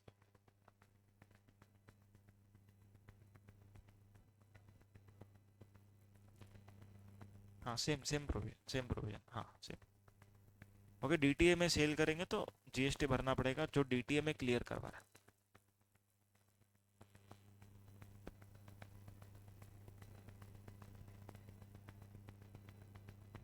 इंडिया से SEZ। हाँ, नॉन SEZ से SEZ में, तो उसको तो हम एक्सपोर्ट मानेंगे, मतलब कि जीरो रेटेड सप्लाई जैसा मानेंगे। वो चीज़ को स्क्रैप किया तो कुछ नहीं, उसमें कुछ नहीं। हाँ हाँ, कुछ बेनिफिट नहीं लिया है लोगों ने, तब कुछ नहीं आएगा। लेकिन इंपोर्ट करने के बाद अगर स्क्रैप किया तो भरना पड़ेगा, क्योंकि उधर आपको ड्यूटी का बेनिफिट मिला हुआ था। हाँ, रिवर्स करना पड़ेगा, पे करना पड़ेगा, हाँ। ओके, चलो आगे। 75C समझ में, 75C क्या बोल रहा है, जो सेक्शन नंबर 8 के हिसाब से इंट्रा स्टेट नहीं है, एंड जो अभी तक हम लोगों ने पढ़ा वो सेक्शंस के हिसाब से इंटर स्टेट भी नहीं है, तो ऐसे ट्रांजेक्शन को क्या माना जाएगा। इंटर स्टेट, इसको क्या माना जाएगा, इंटर स्टेट। समझा सबको, क्लियर है? तो अपना सेक्शन 7 हो गया। ओके, एक बार वापस से बता रहा हूँ, section 7, 7.1 interstate supply of goods, 7.2 import of goods, 7.3 interstate service, 7.4 import of service, 7.5 में 3 प्रोविजन था। ओके, 7.1 मूवमेंट इंडिया के अंदर between two different state, two different UT, one state one UT, it is interstate. 7.2 import of goods is interstate. 7.3 where both of them, supplier and recipient, are in India, but LOS POS is different state or different UT or one state one UT, it is interstate service। 7.4 import of service interstate है। 7.5 में 3 था, सबसे पहला supplier India, POS outside India, दूसरा special economic zone को बेचा या तो उन्होंने हमको बेचा, एंड तीसरा जो रेसिडुअल है, जो इंट्रा भी नहीं है एंड जो इंटर भी नहीं है, वो इंटर। क्लियर है? तो अपना सेक्शन 7 कंप्लीट। अभी सेक्शन 8। ओके, इसमें 2 ही सेक्शंस है, एकदम simple, 2 he section, 8.1 and 8.2। Okay, 8.1 and 8.2 2 ही है खाली, पहला गुड्स के लिए है एंड दूसरा सर्विस के लिए। Okay, intra state supply of goods मतलब कि यहाँ पर गवर्नमेंट बोलता है कि मूवमेंट अगर इंडिया के अंदर है, okay, if movement is in India, okay, movement India के अंदर होना चाहिए एंड LOS POS क्या होना चाहिए, सेम स्टेट होना चाहिए या तो सेम यूटी, तो हम लोग क्या मानेंगे, इंट्रा स्टेट। ओके, सबसे पहला कंडीशन क्या बोला, जो उधर भी था इधर भी है, दोनों में, दोनों में मूवमेंट इंडिया के अंदर होना चाहिए। ओके, मूवमेंट इंडिया के अंदर होना चाहिए बिटवीन सेम स्टेट, मतलब with in same state. Okay, same state मतलब LOS and POS should be same state, supplier भी उसी स्टेट का होना चाहिए एंड POS भी वही स्टेट होना चाहिए। क्लियर है सबको? तो हम लोग क्या मानेंगे उसको, intra state supply of goods, लेकिन उसके 3 एक्सेप्शंस। ओके, उसके 3 एक्सेप्शंस। सबसे पहला स्पेशल इकोनॉमिक जोन, ये तो अपने को मालूम है। देखो, महाराष्ट्र के अंदर स्पेशल इकोनॉमिक जोन है, फॉर एग्जांपल महाराष्ट्र के अंदर चिप्स। ओके, तो प्लेस ऑफ सप्लाई भी महाराष्ट्र होगा। अगर समझो नॉन एसिड, अगर समझो दादर से सीप्स में कुछ गुड्स बेचा, तो what is the place of supply, सीप्स, लेकिन वो है तो महाराष्ट्र में, तो LOS POS दोनों सेम हो गया, पर फिर भी उसको इंट्रा स्टेट नहीं बोलेंगे क्योंकि section 7.5B prevails over general provision. Okay, 7.5B जो हम लोगों ने ऊपर पढ़ा, SEZ वाला अलग से सेक्शन था ना, तो general provision would override and clear cut exception में भी दिया हुआ है 8.1 के, सबको समझ में? तो SEZ को अगर बेचा या SEZ से हमको मिला तो it is an interstate supply, it would not be intrastate. दूसरा, import of goods. Okay, goods imported into in territory of India till they cross the custom frontier of India. अब इसका मीनिंग सुनो, ये अलग से यहाँ पर क्यों लिखा है, ऊपर तो लिखा ना, वापस से क्या जरूरत है?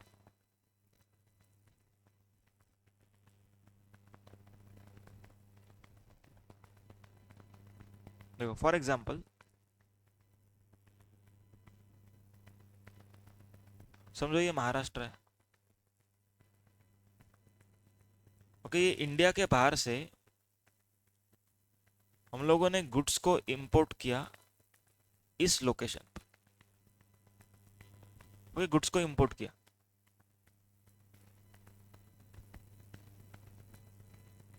ओके, अभी हम लोग का जो क्लियरेंस है वो यहाँ पर है। ओके, हम लोग यहाँ से क्लियर करवा के ओके हम लोग के फैक्ट्री में लेके आ सकते थे, लेकिन हम लोगों ने क्या किया, हम लोगों ने इसको फैक्ट्री में नहीं लाया, हम लोगों ने फैक्ट्री में नहीं लाया, हम लोगों ने क्या किया, इसी गुड्स को अपने कस्टमर के कस्टम पोर्ट पे भेज दिया। ओके, महाराष्ट्र में ही हम लोगों ने क्या किया, दूसरे कस्टम पोर्ट पे भेज दिया अपने ही किसी कस्टमर को, क्लाइंट को। अभी वो यहाँ पर से गुड्स को क्लियरेंस करवाएगा। ओके, अपने स्टेट से, सॉरी अपने जो भी पोर्ट है वहाँ से वो गुड्स को क्लियर कराएगा अपने फैक्ट्री के लिए। अभी यहाँ पर हम लोगों ने उसको जो गुड्स बेचा है, ओके, महाराष्ट्र में हम लोगों ने इंपोर्ट किया, क्लियरेंस करने के पहले हम लोगों ने महाराष्ट्र में दूसरे पोर्ट पे भेज दिया। अभी यहाँ पर वो क्लियर करवाने वाला है। तो वो ऐसा नहीं बोल सकता कि ये इंट्रा स्टेट है, मैं सीजीएसटी एसजीएसटी भरूंगा इंपोर्ट पर। देखो वो उन लोग के दिमाग में क्या आएगा कि हमने तो यहीं से खरीदा, हमने थोड़ी बाहर से खरीदा। ओके, हम लोगों ने तो महाराष्ट्र वाले से ही खरीदा, जापान से तो इस पर्सन ने खरीदा। तो गवर्नमेंट ने बोला कि ये जो ट्रांजैक्शन है, ओके, ये पहले तो not a supply, okay, not a supply है, ये हम लोग का पॉइंट पेंडिंग रखा था कस्टम्स पढ़ने के लिए। ओके, ये पहली बात तो नॉट अ सप्लाई है। दूसरा पॉइंट, ये पर्सन जब गुड्स को क्लियर करेगा इसको पे करना पड़ेगा, ओके, आईजीएसटी जो कस्टम ड्यूटी है, ओके, वो इसको भरनी पड़ेगी। समझा, कस्टम ड्यूटी भरनी ही पड़ेगी। क्लियर है क्या? वो आईजीएसटी भरेगा, इसमें इसमें वो सीजीएसटी एसजीएसटी नहीं भरेगा। वो ऐसा डिफेंस नहीं ले सकता कि मैं तो यहीं से खरीद रहा हूँ, ओके, मैं तो महाराष्ट्र से खरीदा। तो यहाँ पर एक्सेप्शन में डाल दिया उसको, ओके, बोला कि इम्पोर्ट्स अगर इम्पोर्ट किया है तो इसको हम लोग इंटरस्टेट ही बोलेंगे, चाहे आप गुड्स को पहले ही खरीद लिया आपने, कस्टम फ्रंटियर क्रॉस करने के पहले ही खरीद लिया, तो भी इसको क्या बोलेंगे? इंटरस्टेट। समझ में? इम्पोर्ट ही मानेंगे, इंटरस्टेट मानेंगे। सबको क्लियर है क्या? एग्जाम्पल समझ में आया? ठीक है। तीसरा, ये थोड़ा यूनिक है, supply to foreign tourist. Okay, foreign tourist को भेजा, मतलब कि फॉरेन टूरिस्ट का भी एक डेफिनेशन है। फॉरेन टूरिस्ट मतलब ऐसा पर्सन जो इंडिया में 6 महीने से कम के लिए आया है, okay, for non immigrant purpose. मतलब कि ना तो बिजनेस के लिए आया, ना ही जॉब के पर्पस के लिए आया, वो घूमने के लिए आया। समझ में? फॉरेन टूरिस्ट का मीनिंग बता। जो इंडिया के बाहर से इंडिया में आ रहा है पर 6 महीने से कम इंडिया में रहेगा। जो 6 महीने से ज्यादा रहेगा वो मेहमान थोड़ी है, ओके, वो इंडिया में ही रहता है तो मेहमान तो हुआ ही नहीं अपना। या तो अगर वो बिजनेस के लिए आया, मतलब वो कुछ पर्पस के लिए आया ना, बिजनेस पर्पस के लिए, तो वो मेहमान नहीं। ओके, मेहमान कौन है? जो घूमने के लिए आते हैं, एंड घूमने के लिए मतलब 6 महीने से कम के लिए। अगर समझो महाराष्ट्र में कोई टूरिस्ट आया, हमने उसको गुड्स बेचा, टूरिस्ट को गुड्स बेचा, ओके, टूरिस्ट को गुड्स बेचा, इसको इंट्रा मानेंगे कि इंटर मानेंगे? अपने को दिखने में ये इंट्रा लग रहा है, ओके, दिखने में ये इंट्रा लग रहा है, समझ में आ रहा है क्या? लेकिन एक्चुअली में ये इंट्रा नहीं है, it is inter state supply. Okay, foreign tourist को गुड्स बेचना, सर्विस नहीं, गुड्स बेचना इज इंटर स्टेट सप्लाई। दोनों इंडिया में, दोनों महाराष्ट्र में, पर फिर भी इसको क्या बोलेंगे? Inter state. रीजन इज, जो फॉरेन टूरिस्ट बाहर जाता है इंडिया के बाहर वापस, तो उन लोग को रिफंड मिलता है, क्योंकि जो जीएसटी वो लोग इंडिया में खर्चा करते हैं उसका रिफंड मिलता है। ठीक है, दुबई में भी मिलता है, हर कंट्री में मिलता है। आप वहाँ पे जो भी टैक्सेस पे करते हो, एयरपोर्ट पे आपको रिफंड दिया जाता है। ओके, आपको सब डॉक्यूमेंट देना पड़ेगा, इनवॉइस देना पड़ेगा, फॉर्म भरना पड़ेगा, आपका वीज़ा बताना पड़ेगा, पासपोर्ट बताना पड़ेगा। वो सब डॉक्यूमेंटेशन का फॉर्मेलिटी होने के बाद आप लोग को रिफंड दिया जाता है। जीएसटी डिपार्टमेंट, उधर के कस्टम ऑफिसर रहते हैं एंड जीएसटी ऑफिसर, क्योंकि वो लोग रिफंड करते हैं। लेकिन ये प्रोसेस इंडिया में अब तक आया नहीं। लॉ में लिखा है, लॉ में आया है, लॉ में आ चुका है, लेकिन दिया नहीं अब तक। ओके, लॉ के अंदर लिखा हुआ है कि रिफंड मिलना चाहिए टूरिस्ट को, रूल्स नहीं बना, देना ही पड़ेगा गवर्नमेंट, मतलब रूल्स बनना पड़ेगा। लेकिन इसमें भी फिर गवर्नमेंट भी डिफेंस लेगा कि मतलब जो लॉ बना है उसके हिसाब से ही चल रहे हैं हम लोग तो। ओके, रूल्स किधर बना है अब तक? खाली लिखा है फॉरेन टूरिस्ट को रिफंड दिया जाएगा, लेकिन अब तक रूल्स ही नहीं बना है, तो हम लोग कैसे देंगे? तो जब बनेगा तब तो देंगे।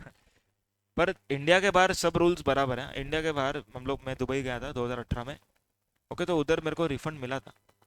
ओके, जितना भी वैट उधर उधर तो मैं वैट इम्प्लीमेंटेशन के लिए गया था जनवरी 2018 में, ओके, तो रिटर्न अप्रैल में आया। तो अप्रैल में मतलब 3 महीने का जितना वैट मैंने खर्चा किया वो भी मेरे को रिफंड मिला। मतलब उनका लॉस सोचो कितना फास्ट एंड कितना अपडेटेड है। वैट लाके 3 महीना हुआ एंड रिफंड भी प्रोसेस किया। हाँ सब इनवॉइस दिया, सब इनवॉइस दिया, वीज़ा दिया, पासपोर्ट दिया। ओके, मिल गया। नहीं वो लोग उधर मतलब वो लोग पूछते हैं उधर कि आपको कैश चाहिए कि बैंक, पर एक लिमिट है उसके ऊपर कैश नहीं मिलता। फिर आपको अकाउंट डिटेल देना पड़ेगा, वो सब करना पड़ेगा। तो इंडिया का अकाउंट होना चाहिए।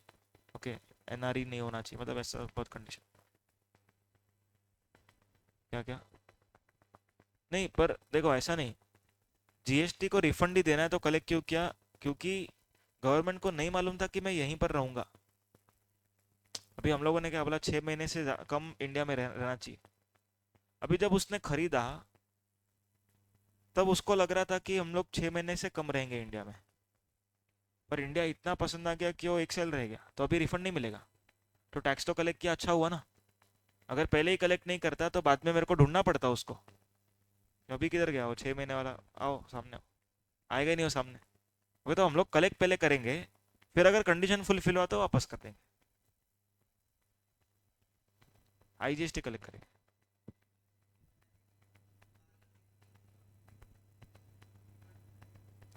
मिल सकता, पर इतने के लिए आप फ्लाइट का खर्चा थोड़ी करो। नहीं नहीं, उसमें कैसा है कि जो 180 डेज का कंडीशन है वो फाइनेंशियल ईयर वाइज चेक होता है। अगर ऐसा नहीं कि आप गए वापस आए, फाइनेंशियल ईयर वाइज चेक होता है। हाँ। नहीं फिर तो ऐसा। क्या क्या? अपने इंडिया वाले नहीं करते। हाँ बोलो, इंडिया वाले नहीं, इंडिया वाले सीजीएसटी जीएसटी करते।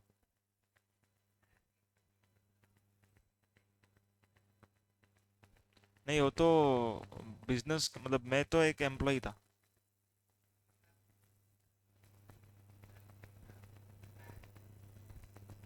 हाँ।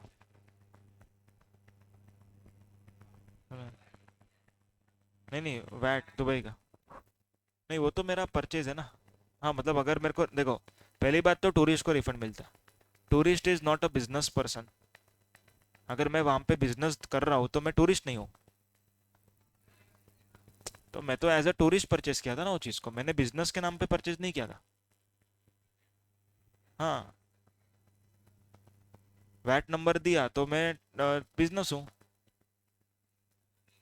हाँ वीज़ा पे भी अपना एम्प्लॉयमेंट वीज़ा रहता है या फिर टूरिज्म वीज़ा रहता है, वो भी फ़र्क पड़ता है।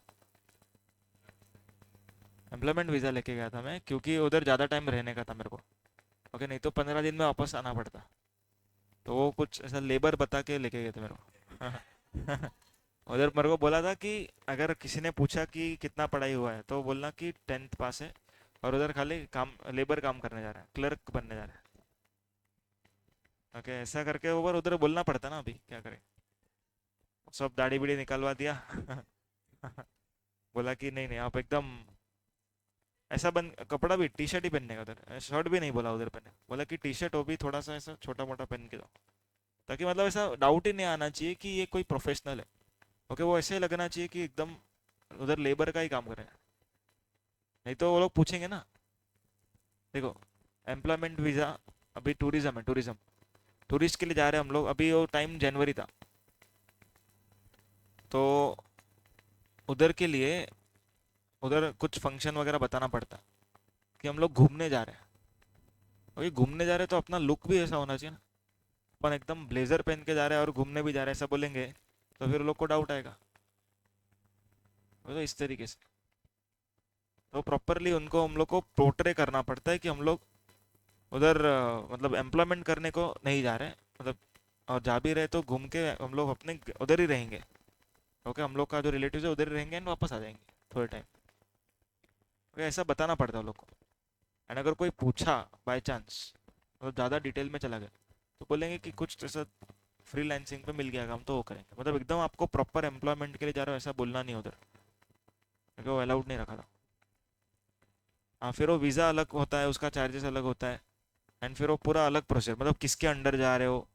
अभी हम भी डायरेक्टली हम लोग के फर्म के अंडर नहीं जा रहे थे, वो दूसरे फर्म के अंडर जा रहे।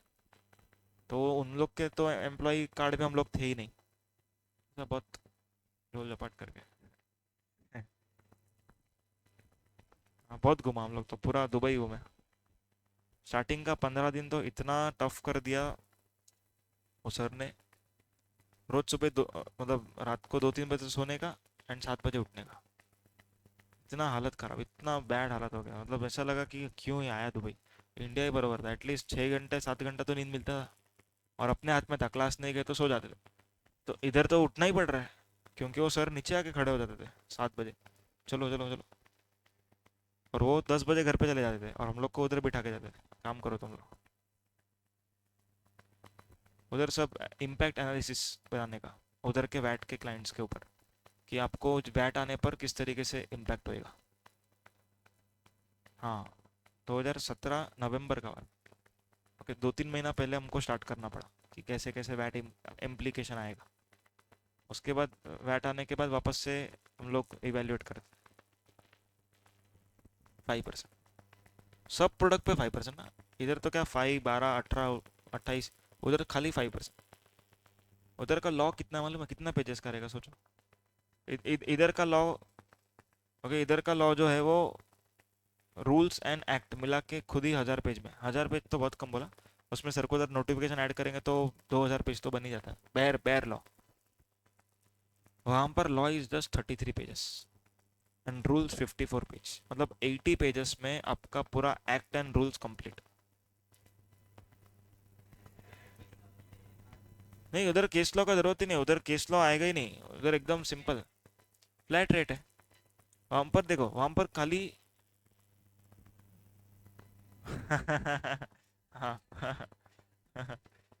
वहां पर खाली वैल्यू ऑफ सप्लाई का प्रोविजन है, टाइम ऑफ सप्लाई है, प्लेस ऑफ सप्लाई है, एंड असेसमेंट का थोड़ा प्रोसीजर है बस। देखो वही तो ज़रूरत है। सप्लाई है, टैक्स कब भरना है, किसको, मतलब कौन से उसमें यूएई में अलग अलग से स्टेट रहता है, किस किस को जाएगा वो भर, वो बताना है, टैक्स कब तक भरना है, नहीं भरा तो क्या पेनल्टी है, बस। यहाँ पर तो एक एक के अंदर, एक एक के अंदर, ये केस में ये केस में वो केस में भी अंदर ही है। तो इंडिया का लॉ इज सबसे कॉम्प्लिकेटेड ना, सबसे कॉम्प्लिकेट पूरे वर्ल्ड में सबसे डिफिकल्ट। मतलब इनकम टैक्स तो सबसे ज़्यादा डिफिकल्ट। हाँ, इनकम टैक्स में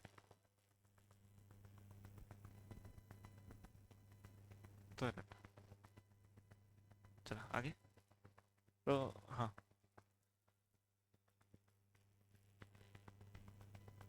एक्सेप्शन में लिखा ना, एक्सेप्शन एज बिलो। ओके, ये तीनों एक्सेप्शन थे।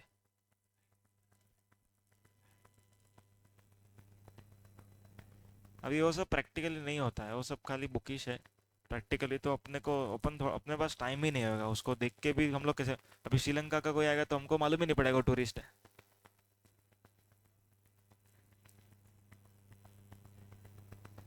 हाँ, नॉन रेसिडेंट टैक्सेबल पर्सन, पर वो टैक्सेबल पर्सन है, बिजनेस करना है। ओके, तो हम लोग को कोई पहचानने का ऐसा कुछ है नहीं, वो कि वो इंडिया में ही, मतलब कम टाइम के लिए रहेगा या इंडिया वाला ही है। वो तो अभी फिजिकल स्ट्रक्चर से हम लोग पहचानते हैं कि वो बाहर का है, लेकिन एक्चुअल में ऐसा कुछ हम लोग को मतलब करने का ज़रूरत नहीं है। ये तो बड़ा बड़ा एंटिटीज एंड बेसिकली वो एयरपोर्ट पे जो बेचते हैं ना गुड्स, ओके, वो लोग ये सब फॉलो करते हैं। ओके, एयरपोर्ट का जो एरिया रहता है वहाँ पर भी कुछ बेचते हैं वो लोग गुड्स, जो ट्रैवल सोविनियर बोलते हैं उसको। ओके, इंडिया का वो हैंडमेड हाथी वगैरह हो गया या ऐसा, तो वो सब चीज़ों के ऊपर का बात है ये।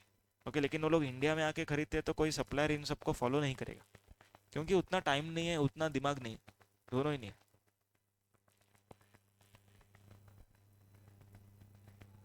हम्म,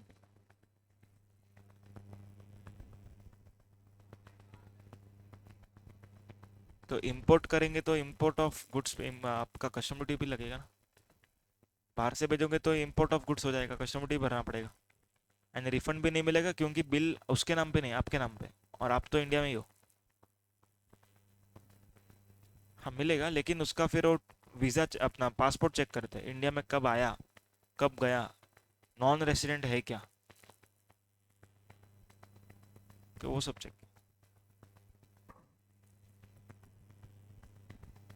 रीइंबर्समेंट किया। कस्टम कस्टम क्यों, समझा नहीं, इम्पोर्ट कुछ लेके नहीं आया कुछ। हाँ, रिफंड मिला। हाँ हाँ, वो भी मिला हाँ। वो 5% क्या रहेगा, ज़्यादा कुछ नहीं। उधर तो हम लोग को पर डीएम मिलता था, पर डीएम बोलते उधर, 1800 रुपया पर डे, वो रिम्बर्समेंट। हाँ, उतना ही मिलता था, कम खर्चा किया तो भी 1800 रुपया एक दिन का मिलेगा, वो भी रिम्बर्समेंट, उतना तो सैलरी भी नहीं था। क्योंकि उधर का रिम्बर्समेंट का नॉर्म्स था इतना, क्योंकि उधर का खर्चा बहुत है। ओके, लॉन्ड्री में दिया शर्ट, उसमें खर्चा, फिर टैक्सी का खर्चा, मतलब रोज का 100 दिरहम मिलता था खर्चे के लिए, पर खर्चा होता था 70-80 दिरहम से खाने पीने का मिला के। तो 20-30 दिरहम बचता था, तो सब बचा बचा के घूमने गए फिर। हाँ, उधर घूमने का बहुत अच्छा है वो कंट्री। जाना चाहिए एक बार तो, गए तुम लोग कभी दुबई नहीं? जाके एक बार जाओ, मस्त। One time go. अभी मेरा भाई दुबई में ही है, वो भी सीए, वो दुबई में जॉब करे। तो बोलता है आ दुबई, आ दुबई, मैं बोलता अभी मेरे को मन ही नहीं, ये तुम लोग जाओ। तो मॉम डैड को भेजा था दुबई में दिसंबर में, मैं नहीं गया, काम ही इतना रहता है। अभी अभी रोज लेक्चर रहता है, अभी सब लोग का शेड्यूल चेंज करना पड़ेगा फिर। और मेरे को पहली बात तो पर्सनली मेरे को ब्रेक पसंद नहीं। कितना भी थका हुआ रहो, ब्रेक चाहिए ही नहीं। ब्रेक चाहिए तो 4 घंटा सो जाओ, अपने आप वो फिर बोरियत आ जाती है। 4 घंटा सो गए तो फिर ऐसा लगता है अरे क्या कर रहे हो घर पे बैठ के। तो इसीलिए मैं संडे भी ऑफ नहीं रखता हूँ खुद के लिए। Lecture is my time only. तो वो खुद का ही टाइम है, उसमें फिर वो काम काम कर रहा हूँ ऐसा फील ही नहीं आना चाहिए, तो फिर वो काम ही नहीं है। मेरा तो सिंपल है कि जितना लेक्चर ले सकते हो उतना लो। खाली वॉइस अगर थोड़ा ऐसा हो गया कि पूरा दिन बोल बोल के, तो थोड़ा सा लगता है, लेकिन बाद में फिर 2-3 घंटा शांत बैठे तो नॉर्मल हो जाता है। पर lecture time is my time, यही मेरा ब्रेक है, ऐसा मैं मानता हूँ। इसी को ब्रेक मानता हूँ। अगर बाकी मेरे को फर्क ही नहीं, मेरे लिए ब्रेक इज लाइक काम कर रहा हूँ, कब ब्रेक खत्म होएगा। ये मेरे को काम ही पसंद है, it is my passion, it is my love, कि चाहिए नहीं कुछ। किधर घूमना ही नहीं पसंद मेरे को तो। दोस्त लोग जाते हैं घूमने, मनाली जाएंगे इधर उधर। एक तो कजाकिस्तान गया था एक दिन, ये बहुत अच्छा सिटी है, केनिया में है। ओके, नहीं नहीं सच में मेरा व्यू चेंज हो गया। पहले मेरे को भी ऐसा था केनिया क्या जाने का, वो तो गरीबों का देश है। वो गया अभी, वीडियोस एंड फोटोज दिखा, पागल हो गया। नहीं नहीं उधर ही है, केनिया कजाकिस्तान और ऐसा साथ में ही हो। हाँ, नहीं नहीं वो अपने को अपना अपने दिमाग में इमेज ही ऐसा बनाया है केनिया का। ओके, वो इमेज ही नहीं है केनिया का, एक्चुअल में बहुत कुछ डिफरेंट है। वो उसने वीडियो, मैं उसको पहले ही बोला कि उधर क्यों गया है, कुछ प्रॉब्लम हो गया क्या? बाद में वो बोला घूमने गया, मैं बोला उधर भी घूमने का है क्या कुछ? उसने था इंडिया बाद में उसने आया तो फोटो दिखाया, बोला कि ये देख फोटो, इतना सॉलिड है। और वो बोला कि मज़ा आया लेकिन अगली बार जाएंगे तो तेरे को लेके जाएंगे। मैं बोला कि नहीं नहीं मेरे को नहीं आना, मेरे को किधर भी घूमना नहीं पसंद। पता नहीं अंदर से ऐसा, काम ही सबसे ज़्यादा पसंद है, जितना करो उतना कम लगता है। चलो आगे, इंट्रास्टेट सप्लाई ऑफ सर्विस। बाकी सब लोग तो घूमना पसंद रहेगा, तो नहीं अलग प्रजाति हो। बोलते हैं सब लोग कि खुद के लिए टाइम निकालना चाहिए। बोला यही तो टाइम है खुद का, सबसे ज़्यादा खुद के लिए टाइम मैं ही निकालता हूँ। दिन का 12 घंटा लेक्चर लेना मतलब वो मेरा ही टाइम है। हाँ तो भी वैसा, वो मेरा नेचर ही ऐसा है। और इसी रीज़न के लिए सब फ्रेंड्स लोग वगैरह मेरे को चिल्लाते ही रहते कि अरे कभी तो चल घूमने, कभी तो चल, कभी तो चल। तो नहीं, मेरे को अंडा कुछ ना कुछ रीज़न बना के ना ही बोल देता। मेरा लेक्चर है, ये है वो है, फैमिली फंक्शन है। फैमिली फंक्शन में भी बहुत कम है, रेयरली जाता, एकदम ही कुछ इंपॉर्टेंट शादी वगैरह रहा तो। क्योंकि एकदम मतलब मेरे को क्राउड नहीं पसंद है, वो पहला है। होली दिवाली ये तो मैंने कभी मनाया नहीं, और दिवाली पूजा वूजा करते हैं, लेकिन ऐसा कुछ मनाया नहीं है। मतलब क्या बोलते हैं, फटाका फोड़ो, वो कलर बिलर लगाओ, वो सब बहुत वेस्ट ऑफ टाइम और वेस्ट ऑफ वो लगता है। उसमें क्या इतना गर्दी रहता है ना पहले तो, होली के दिनों में, वो देख के ही मेरे को उधर से ऐसा लगता है नहीं वाह, अपने को कुछ नहीं। और फटाका इतना एग्रेशन जो रहता है ना वो, गरबा भी, गरबा आज तक कभी नहीं खेला। आज तक अभी वो गरबा के ग्राउंड में पाँव नहीं रखा, आज तक नहीं गया। ऐसा भी नहीं बचपन में खेल जाता हूँ, अभी अभी कभी भी नहीं गया, क्योंकि वो इतना वो एग्रेशन में नाचते ना वो लोग।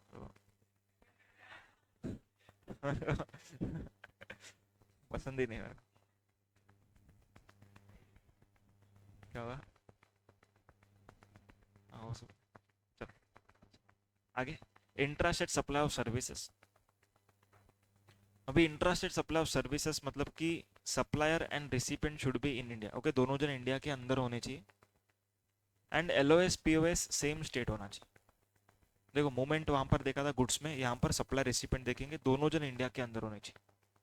ओके, एंड दोनों इंडिया में होने के बाद LOS POS should B same state. Clear है? इसमें भी एक ही एक्सेप्शन है, एसईजेड। ओके, एसईजेड को दिया तो इट इज इंटरस्टेट, तो ये एक ही एक्सेप्शन है यहाँ पर, एक्सेप्शंस। एंड उसके बाद meaning of establishment of distinct person दिया हुआ है। ओके, ये मीनिंग अपन ने ऑलरेडी सप्लाई के चैप्टर में पढ़ा था कि अगर मेरा कोई ब्रांच, ओके, कोई ब्रांच मेरा अनरजिस्टर्ड है दूसरे स्टेट में, तो भी एस्टेब्लिशमेंट ऑफ डिस्टिंक्ट पर्सन है। जब सेम स्टेट में है, दो अलग नंबर है, सेम पैन, तो भी डिस्टिंक्ट पर्सन है। या तो फिर इंडिया के बाहर मेरा कोई ब्रांच है, वो भी डिस्टिंक्ट पर्सन है। क्लियर है क्या? तो वही सब इसमें। Second point, person carrying on business through branch और एजेंसी, ओके, और रिप्रेजेंटेशन ऑफिस। मतलब कि समझो गूगल का एक ऑफिस इंडिया में है, लाइसेंसिंग ऑफिस बोलते हैं अपन। ओके, वो इंडिया में है, तो गूगल इंडिया का बाहर वाला and this licensing office would be treated as distinct person. Clear? उसके बाद ये सर्कुलर है, ये हम लोग प्लेस ऑफ सप्लाई में करें।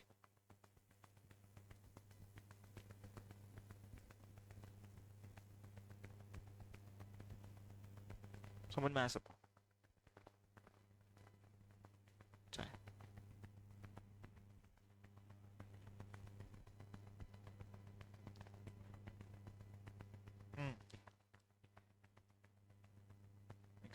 तिकडून आणा, काल आणले ना.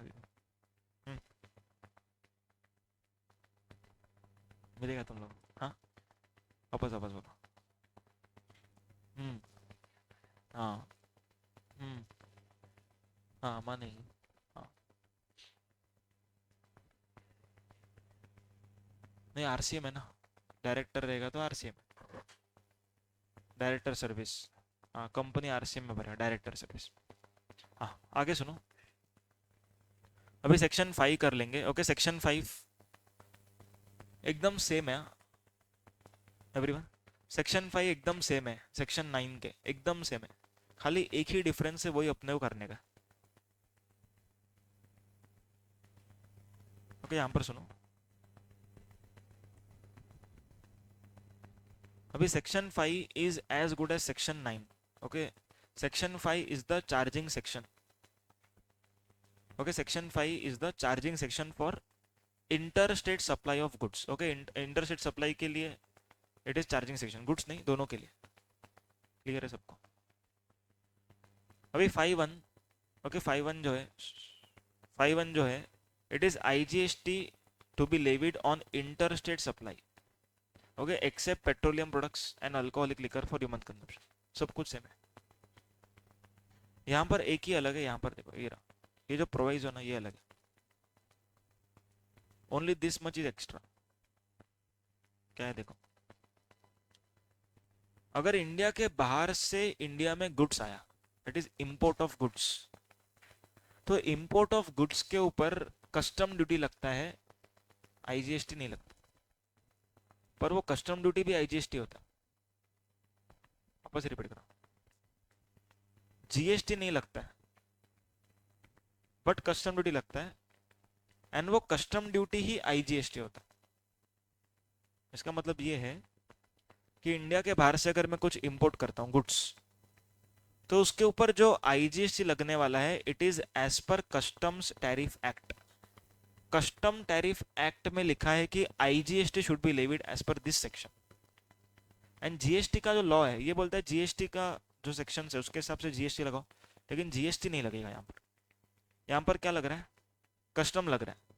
नो डाउट उसका नाम भी IGST, but it is custom duty, it is not GST, it is custom duty. Rate is same.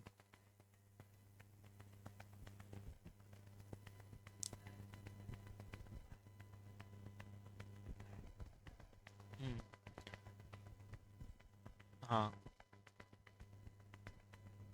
हाँ, कस्टम, हाँ बराबर है, वो ऐसा आइस गेट से ट्रांसफर होता है वो, बराबर.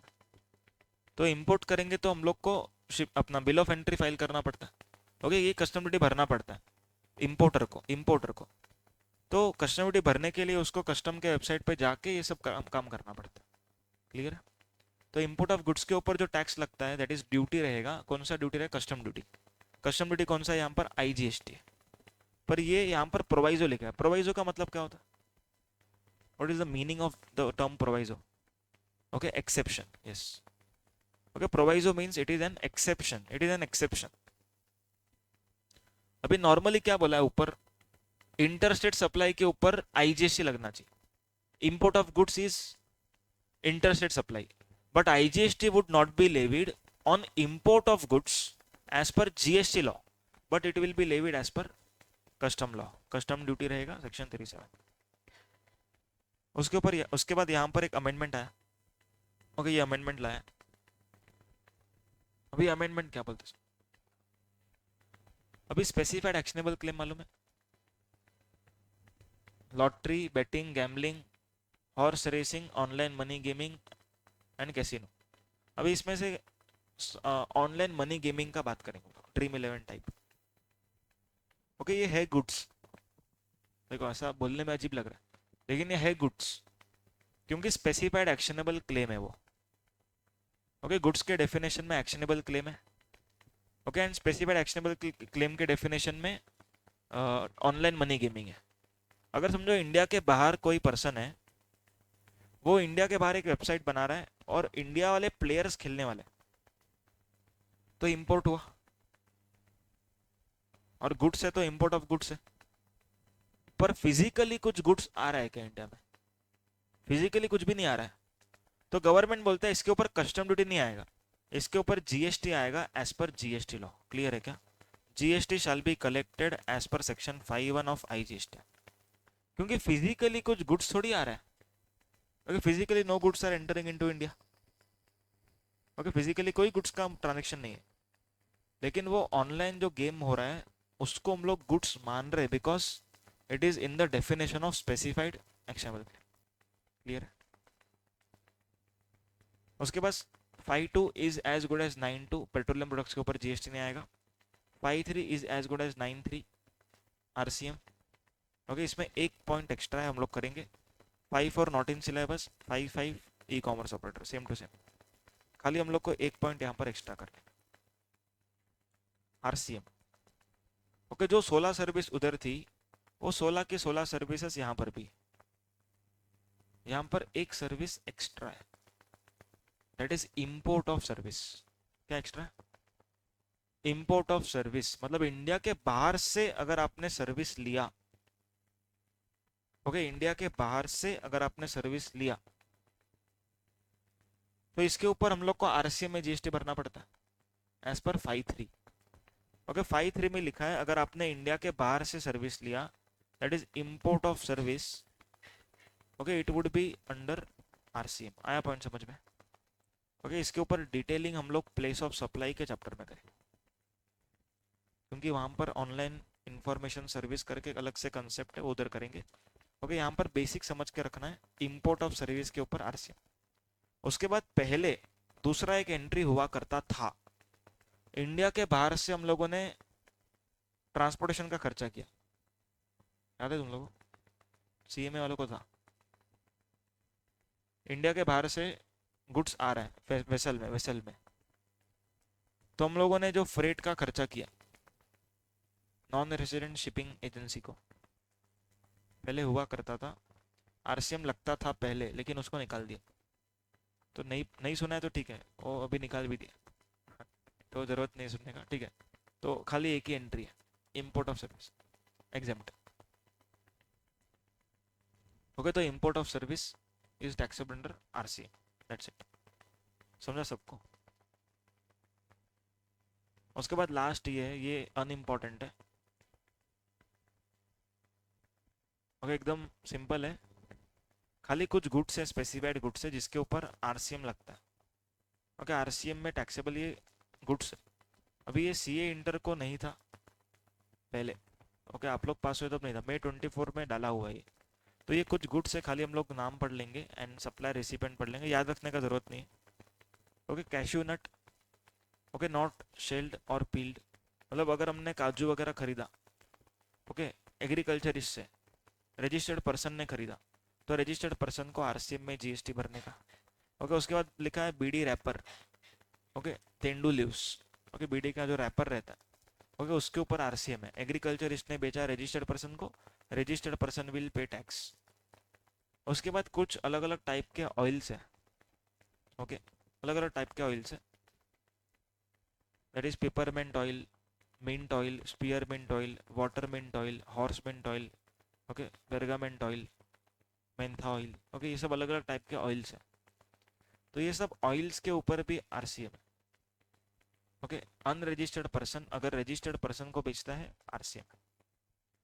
उसके बाद सिल्क यान, ओके, जो मैन्युफैक्चरिंग होता है मालूम है, सिल्क यान से हम लोग पूरा वो बनाते हैं, साड़ी वगैरह बनाते हैं, तो उसके लिए हम लोग को सिल्क यान लगता है। ओके, ककून से बनता है silk yarn, silk yarn is use to make sari वगैरह। तो यहाँ पर सिल्क यान जो पर्सन सेल कर रहा है, ओके, जो मैन्युफैक्चर है, एनी पर्सन वो मैन्युफैक्चर्स सिल्क यान, मतलब मैन्युफैक्चरर अगर सेल करता है किसी रजिस्टर्ड पर्सन को, तो registered person is liable to pay tax under RCM. उसके बाद रॉ कॉटन, कॉटन बेचा एग्रीकल्चरिस्ट ने रजिस्टर्ड पर्सन को, रजिस्टर्ड पर्सन भरेगा। ओके, लॉटरी को इंपॉर्टेंट मार्क करो, एंड पीएसएलसी को इंपॉर्टेंट मार्क। भी लॉटरी पे आरसीएम है, देखो गवर्नमेंट सर्विस पे आरसीएम था, गवर्नमेंट सर्विस कैटेगरी 1 2 3 करके हमने पढ़ा था आरसीएम में। अभी यहाँ पर गुड्स है, ये जो गवर्नमेंट अगर सेल कर रहा है, that is lottery is goods, actionable claim है, गुड्स है। तो अगर गवर्नमेंट सप्लायर है लॉटरी का, तो लॉटरी डिस्ट्रीब्यूटर को जीएसटी भरना पड़ेगा। ओके, गवर्नमेंट ने लॉटरी बेचा, मतलब लॉटरी दिया डिस्ट्रीब्यूटर को, बोला कि इसका तुम लोग लॉटरी लगाओ न्यूज़पेपर में ऐड वगैरह। ओके, तो लॉटरी डिस्ट्रीब्यूटर जिसने लॉटरी खरीदा किससे, गवर्नमेंट से, लॉटरी डिस्ट्रीब्यूटर को जीएसटी भरना पड़ेगा, आया समझ। उसके बाद used vehicle, seized vehicle, confiscated goods, old and used goods, scrap. Okay, other than railways यहाँ पर इंपॉर्टेंट है। ओके, अदर देन रेलवेज मतलब देखो, अगर फॉर एग्जांपल हम लोग बिना डॉक्यूमेंट्स के गुड्स का मूवमेंट कर रहे थे, बिना डॉक्यूमेंट्स के, तो अपना गाड़ी पकड़ते वो लोग, हम लोग को टाइम पीरियड दिया रहता है, इतने इतने टाइम में आपको पेनल्टी भरना पड़ेगा, और अगर आप पेनल्टी नहीं भरते तो क्या होता, वो गाड़ी को बेच देते, गुड्स को बेच देते। तो जो गुड्स वो लोग बेचेंगे उसके ऊपर खरीदने वाले को आरसीएम में भरना है, समझा। अभी फॉर एग्जांपल कोई ट्रक में गुड्स जा रहा है, ट्रक के पास डॉक्यूमेंट ही नहीं है, ट्रक को पकड़ा, अभी ट्रक वाले को बोला कि आप आओ 7 दिन में पेनल्टी भरो, गाड़ी लेके जाओ, वो गायब भी हो गया, बोलता है नहीं ये तो स्मगल गुड्स है। ओके, या तो इसके ऊपर कोई टैक्स भरा ही नहीं, ये तो कैश में बेचने वाले थे। तो यहाँ पर फिर गवर्नमेंट क्या करता है, क्योंकि इन गुड्स को फेंक देता है, या तो फिर अगर मतलब लीगल रहेगा तो बेच देता है, ट्रक को बेच देता है। तो यहाँ पर ट्रक बेचने पर जीएसटी किसको भरना है, नॉर्मली सप्लायर भरता है, लेकिन अगर गवर्नमेंट ट्रक बेच रहा है तो गवर्नमेंट नहीं भरेगा, कौन भरेगा, खरीदने वाला, that is registered person. And फिर प्रायोरिटी सेक्टर लेंडिंग सर्टिफिकेट, ये हम लोगों ने देखा था। ओके, दोनों रजिस्टर्ड पर्सन है, सप्लाई ऑफ गुड्स है, वो हम लोगों ने एक टीजेएस बैंक का एग्जांपल लिया था। ओके, वो लोग मतलब प्रायोरिटी सेक्टर को ज़्यादा लेंडिंग दिया, तो उन लोग को एक सर्टिफिकेट मिलता है, तो वो सर्टिफिकेट जो पर्सन लेता है उसको आरसीएम में जीएसटी पर। क्लियर है क्या, समझा। तो इतना ही चैप्टर में, क्योंकि अभी हम लोग क्वेश्चन आंसर्स वगैरह करेंगे। एक ब्रेक ले लो अभी के लिए।